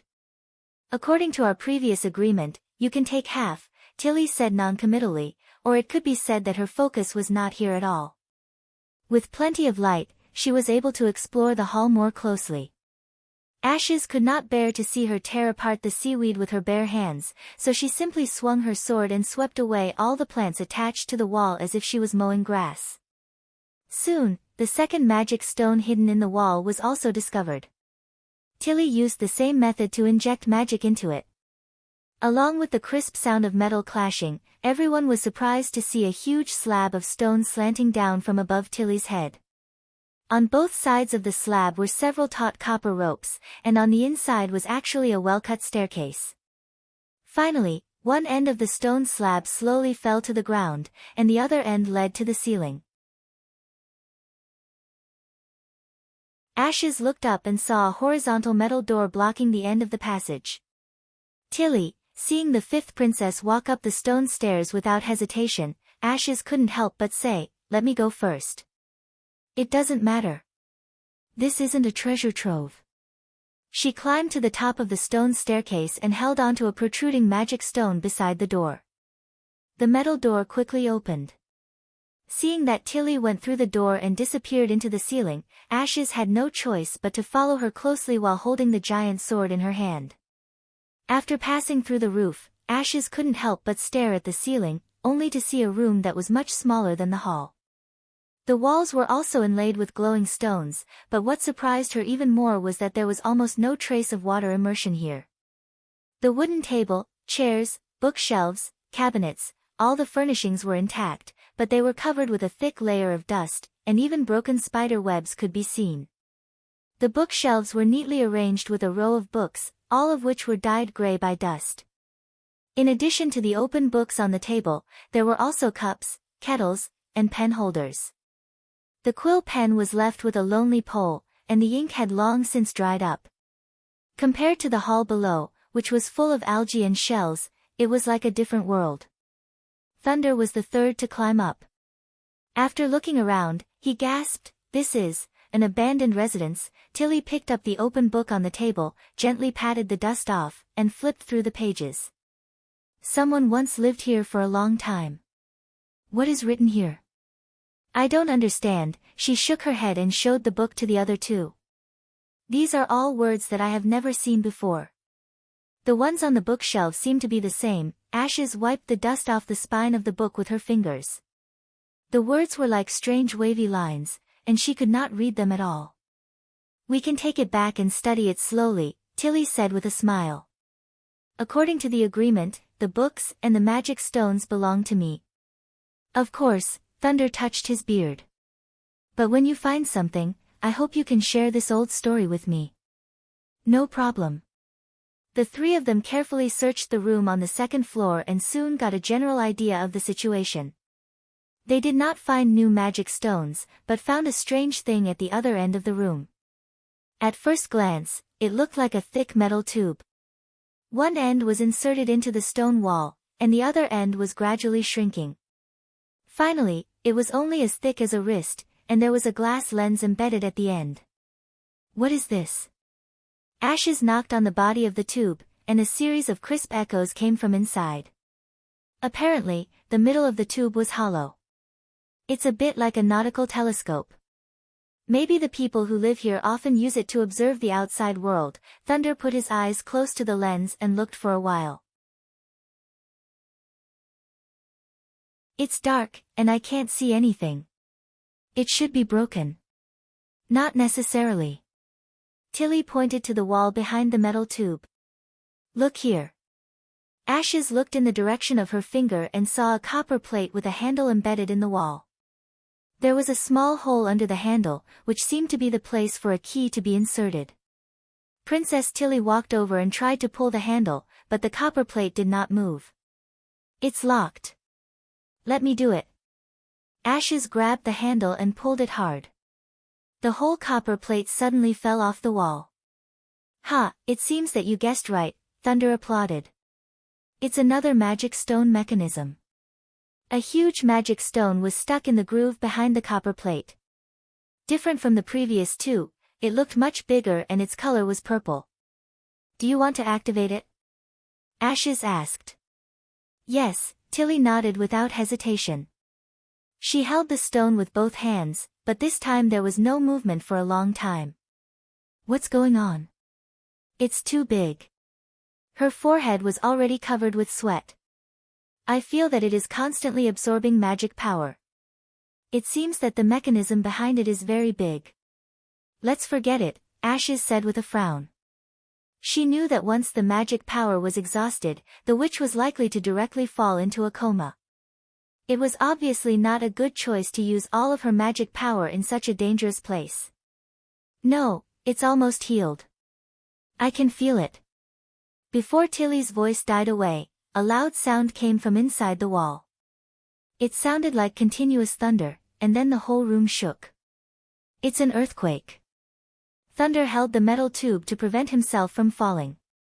Ashes immediately grabbed Tilly and held her in her arms. Dust fell down, and the three of them could not help but cough.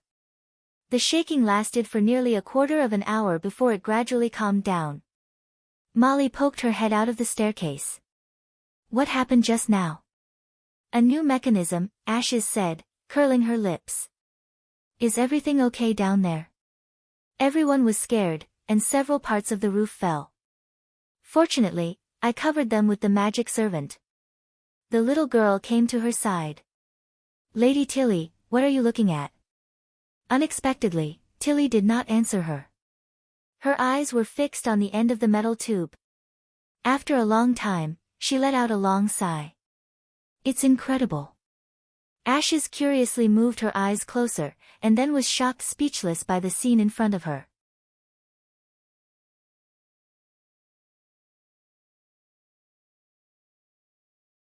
Chapter 236.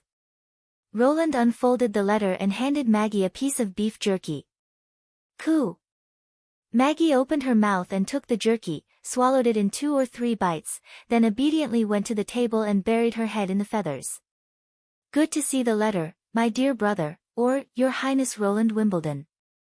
I have received your letter, and I am in complete agreement with you. Although I don't know why you suddenly changed your temperament, changed your previous playboy style, and are actually willing to help witches, but since you have already done so, then the church has become our common enemy. Perhaps you already know that I have become a witch, which is the reason why everyone is willing to believe in me. But you are a prince, a genuine aristocrat, and it is really incredible that you can gain the trust of so many witches.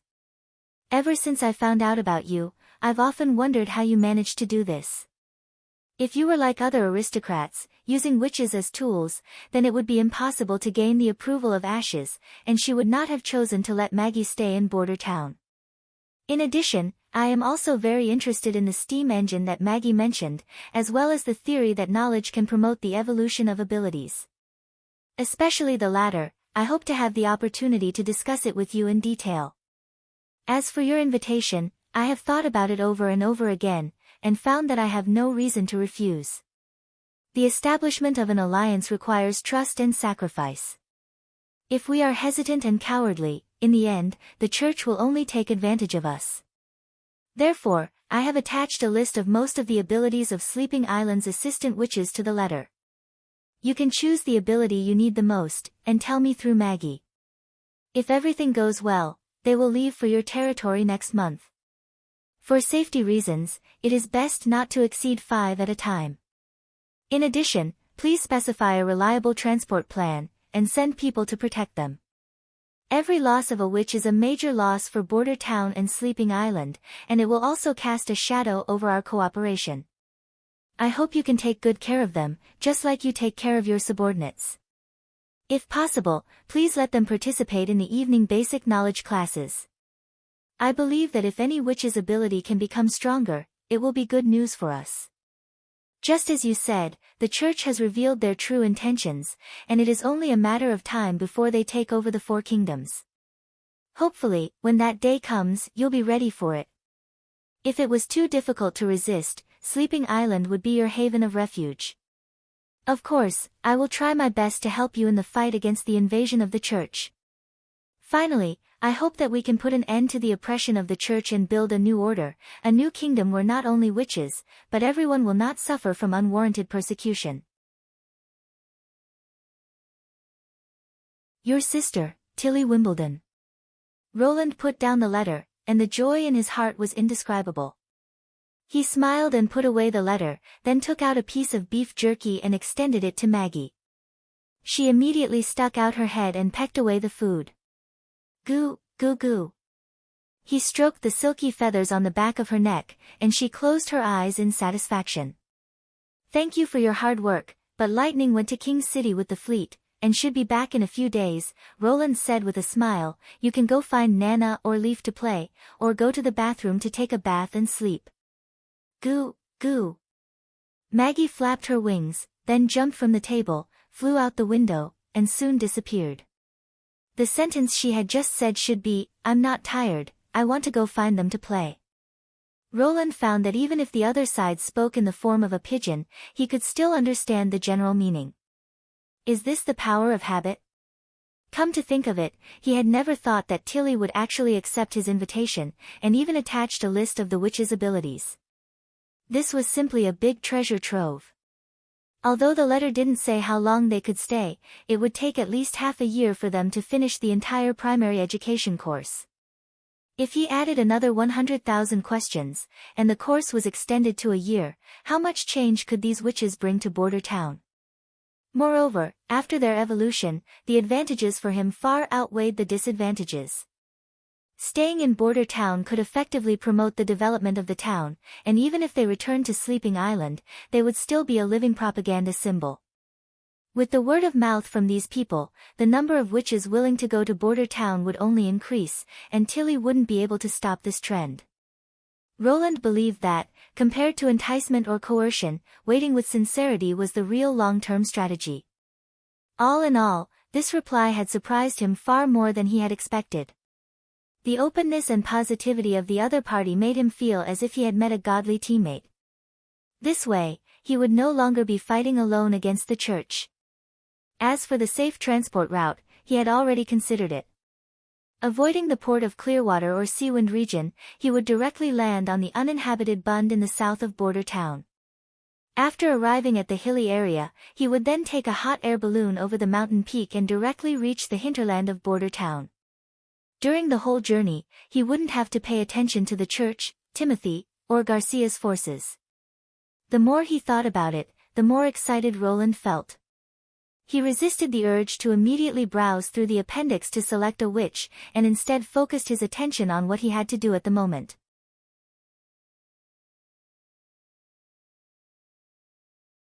After all, the witches from Sleeping Island would only be sent next month, and the most urgent problem facing Border Town right now was the construction of the houses. Since the First Army had left for King's City, there had been an endless stream of refugees arriving in Border Town. In order to prevent the demonic plague from relapsing, Roland had arranged for them to stay outside the western wall, where a long line of wooden sheds had been set up for the refugees to temporarily live in. Together with the serfs farming on the banks of the Redwater River, the total number of the two groups had already exceeded 8,000 people. If the refugees were transported for a few more days, this number was likely to exceed the 10,000 mark. Providing food for these people wasn't a problem. After all, since the months of demons, Border Town had never stopped importing food, but the problem of accommodation was obviously a big problem. It was now summer, and living in a simple wooden shed was also acceptable. In addition to shielding them from the sun and rain, it was also very ventilated, but there were a lot of mosquito bites. But once winter came, there was no difference between living in a wooden shed and being outdoors. The temperature outside was the same as inside the wooden shed. If they didn't move into a brick house, most of them wouldn't be able to survive the long winter. In other words, in the remaining 6 months, Border Town had to build houses and dormitories for 10,000 people to live in. Roland spread out a piece of paper and began to write. He intended to transfer some of the workers who had been building the Kingdom Avenue to the construction of the houses.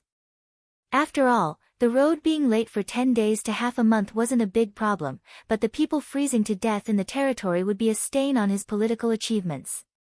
Even when he had just crossed over, he was faced with a difficult situation where he didn't have money or people, but during the first months of demons, no one had frozen to death or starved to death. Now that he had the Witch Union and the steam engine, as well as a rich income and manpower, he naturally wouldn't allow such a situation to happen. At this moment, Carter suddenly walked into the office.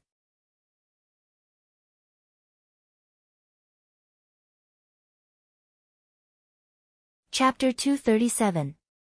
Genius 1 second. Remember, if you want to go. Show.net provides you with wonderful novels to read. When Roland rushed to the laboratory next to the Redwater River, he found that the damage was not as serious as he had imagined. At least the main room used for refining acid was undamaged, but the window glass of the side room was broken into 2 pieces. Love go small say Netku, my lord, please save our mentor. He's badly injured, and he's about to die. Seeing Roland appear, a group of disciples immediately surrounded him, but they were quickly stopped by the guards. Roland waved his hand, gesturing for everyone to calm down. Where is he? Let me see first. Then he turned to Carter and whispered, Where's Nana? I've already sent someone to invite them. They should be here soon. Yes. Roland nodded and entered the laboratory under the protection of his personal guards. Kyle Maxwell was lying on the floor. There were specks of blood on the floor that extended all the way to the side room. He had probably been dragged from the scene of the accident to the main room. His face was a blur, blood and pus mixed together, probably caused by the strong acid splashed on him during the explosion. His hands were missing a few fingers, and his white finger bones could be seen through the flesh. The apprentices had already taken emergency measures. It could be seen that they had encountered similar situations in Redwater City. They had brought the victim out of danger, bandaged the wound to stop the bleeding, and asked for help. These measures were quite effective.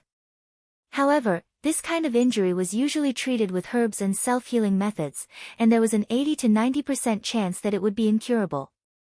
Roland ordered the guards to guard the door and wait for Nana's arrival. He and Carter walked into the side room, wanting to find the chief alchemist's finger. Otherwise, even if the little girl cured his injury, he would not be able to continue his chemical experiments, which would be a great loss for Border Town. It's like being swept by a strong wind, Carter said, pinching his nose. There's also a strange smell. That's the smell of nitric oxide. Roland glanced around the small room. The windows were all open, so the possibility of poisoning was not high. At most, it was just some residue. The glass bottles on the test bench broke into pieces, and the acid flowed down the table, forming water stains on the ground. Remember not to touch them directly with your hands, said the prince. There are gloves in the cupboard. Ever since Soroya's ability had evolved, he had also sent over a dozen pairs of ultra-thin anti-corrosion gloves to the laboratory. However, looking at the current state of the alchemist, it was obvious that he had been experimenting without wearing the gloves. If he had worn gloves, even if the explosion broke his fingers, at least the severed fingers would remain inside. In the storage cabinet above the test bench, something caught Roland's attention. After he removed the strangely shaped bottle, he realized that it was actually the liquor sold in the convenience market. Moreover, a lot of the liquor had been drunk, and there was only half a bottle left. Kyle actually brought liquor into the laboratory.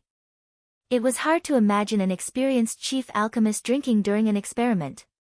Your Royal Highness, Miss Nana has arrived, the guard reported. Well, continue to guard the door, don't let any apprentices enter. Leaving Carter to continue to search for the severed fingers in a pile of broken glass, Roland returned to the main laboratory. Is that him? For Nana, this level of treatment was already a common occurrence. Compared to the little girl who was so scared that she didn't dare to see blood, or fainted when she saw a terrible wound, she had grown a lot, whether it was in terms of ability or courage. First treat the corrosive wounds on his face, Roland nodded. Carter is looking for his severed fingers, so you can reconnect them later. No need, Nana smiled proudly. I can now directly cure this kind of small injury. Roland was startled, only to see her place her hands on the alchemist's chest and close her eyes. Kyle's injuries immediately changed, and in a moment, his face was completely healed, and the severed fingers began to stretch out, but the speed was much slower. First the bones, then the flesh, and finally the fingernails and hair. After about a quarter of an hour, his fingers were completely restored to their original state. At this time, Carter also came out from the side room. Your Royal Highness, I only found 3 fingers, and the last one may have been blown to pieces, huh? When did you do this? Roland asked in surprise. About a week ago, when I was training with a chicken, I discovered that I don't need to use a severed limb. As long as I pour enough magic into it, it can slowly grow back. She stuck out her tongue. I probably remembered that you said that every part of a person's body is composed of cells, so the severed parts will certainly have cell losses.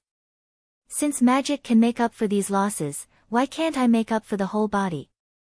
Then I tried to do so. Can any part of the body grow back? Nana shook her head. This method is too laborious. If it's just a finger, it's fine, but if it's an arm or a leg, I can't do anything. After all, my capacity for magic is far less than Sister Anna's. That's because you're still underage, Roland thought. In addition, is this the performance of the ability evolution, or is it because of the training, resulting in the current magic being able to achieve effects that were previously impossible to achieve? Nightingale wasn't here, so it was impossible to judge whether Nana's magic had changed shape, but if it was only because of the increase in magic, then the little girl's performance after adulthood was absolutely worth looking forward to. Your Royal Highness, he woke up, Carter said. What happened? Kyle frowned, first looked at his intact hands, and then touched his face. I should have died from serious injuries in a chemical accident, but a witch saved your life. Next to me is the person who saved you, Miss Nana Pine. Roland decided to directly tell the chief alchemist about Nana's identity. A person who was able to rush to border town for a chemical reaction formula shouldn't be a stubborn person. Even if she was disgusted with witches, she wouldn't go so far as to abandon the work at hand and run to the church to report. Plus, now that border town had Lucia, it was only a matter of time before the alchemist and the witch cooperated. Oh my God, did you say that this witch can cure the wounds caused by alchemy? No, chemical experiments? He hadn't expected Kyle's reaction to be quite different from what he had imagined. Ha ha ha, that's great, Your Royal Highness, so I don't have to worry about the danger, I can test the reaction to my heart's content. So what happened in the end? Roland was relieved in his heart. How did you bring the liquor into the laboratory? No, Your Royal Highness, it was just a test product, the chief alchemist said excitedly. You asked me to try to make it, and I made it. You mean, mercury fulminate? Yes, Your Royal Highness. The missing reaction material was alcohol. He said in one breath. Before this, I had experimented with dozens of raw materials without any progress. When I was bored, I went to the market to buy some wine to drink, then I suddenly remembered that the elementary chemistry mentioned that alcohol is an organic solvent. It is also a necessary raw material for some reactions. So I distilled and purified the liquor and tested it as a new reagent. The result was a success on the 6th try. At that time, I also recorded the heating time and reaction temperature, and took out some of them to test. Their characteristics were the same as you said. They were gray needle-shaped crystals or powders, extremely sensitive and irritable. Just when I wanted to filter out the precipitate in the remaining few test tubes, the test tubes suddenly exploded. So that's how it was. Roland also remembered that mercury fulminate was produced by mixing excessive nitric acid with mercury and ethanol, or by directly reacting with nitric acid * mercury with ethanol. Well done, he patted Kyle's shoulder. This merit is enough for you to receive the highest honor and generous rewards in Border Town. As a result, the impact primer with fixed bullets finally had some clues. To be continued. Your support is my greatest motivation. You're tuning in to the Blissful Bookshelf YouTube channel. We're so grateful for your support, and don't forget to subscribe to join us on this incredible journey through captivating stories.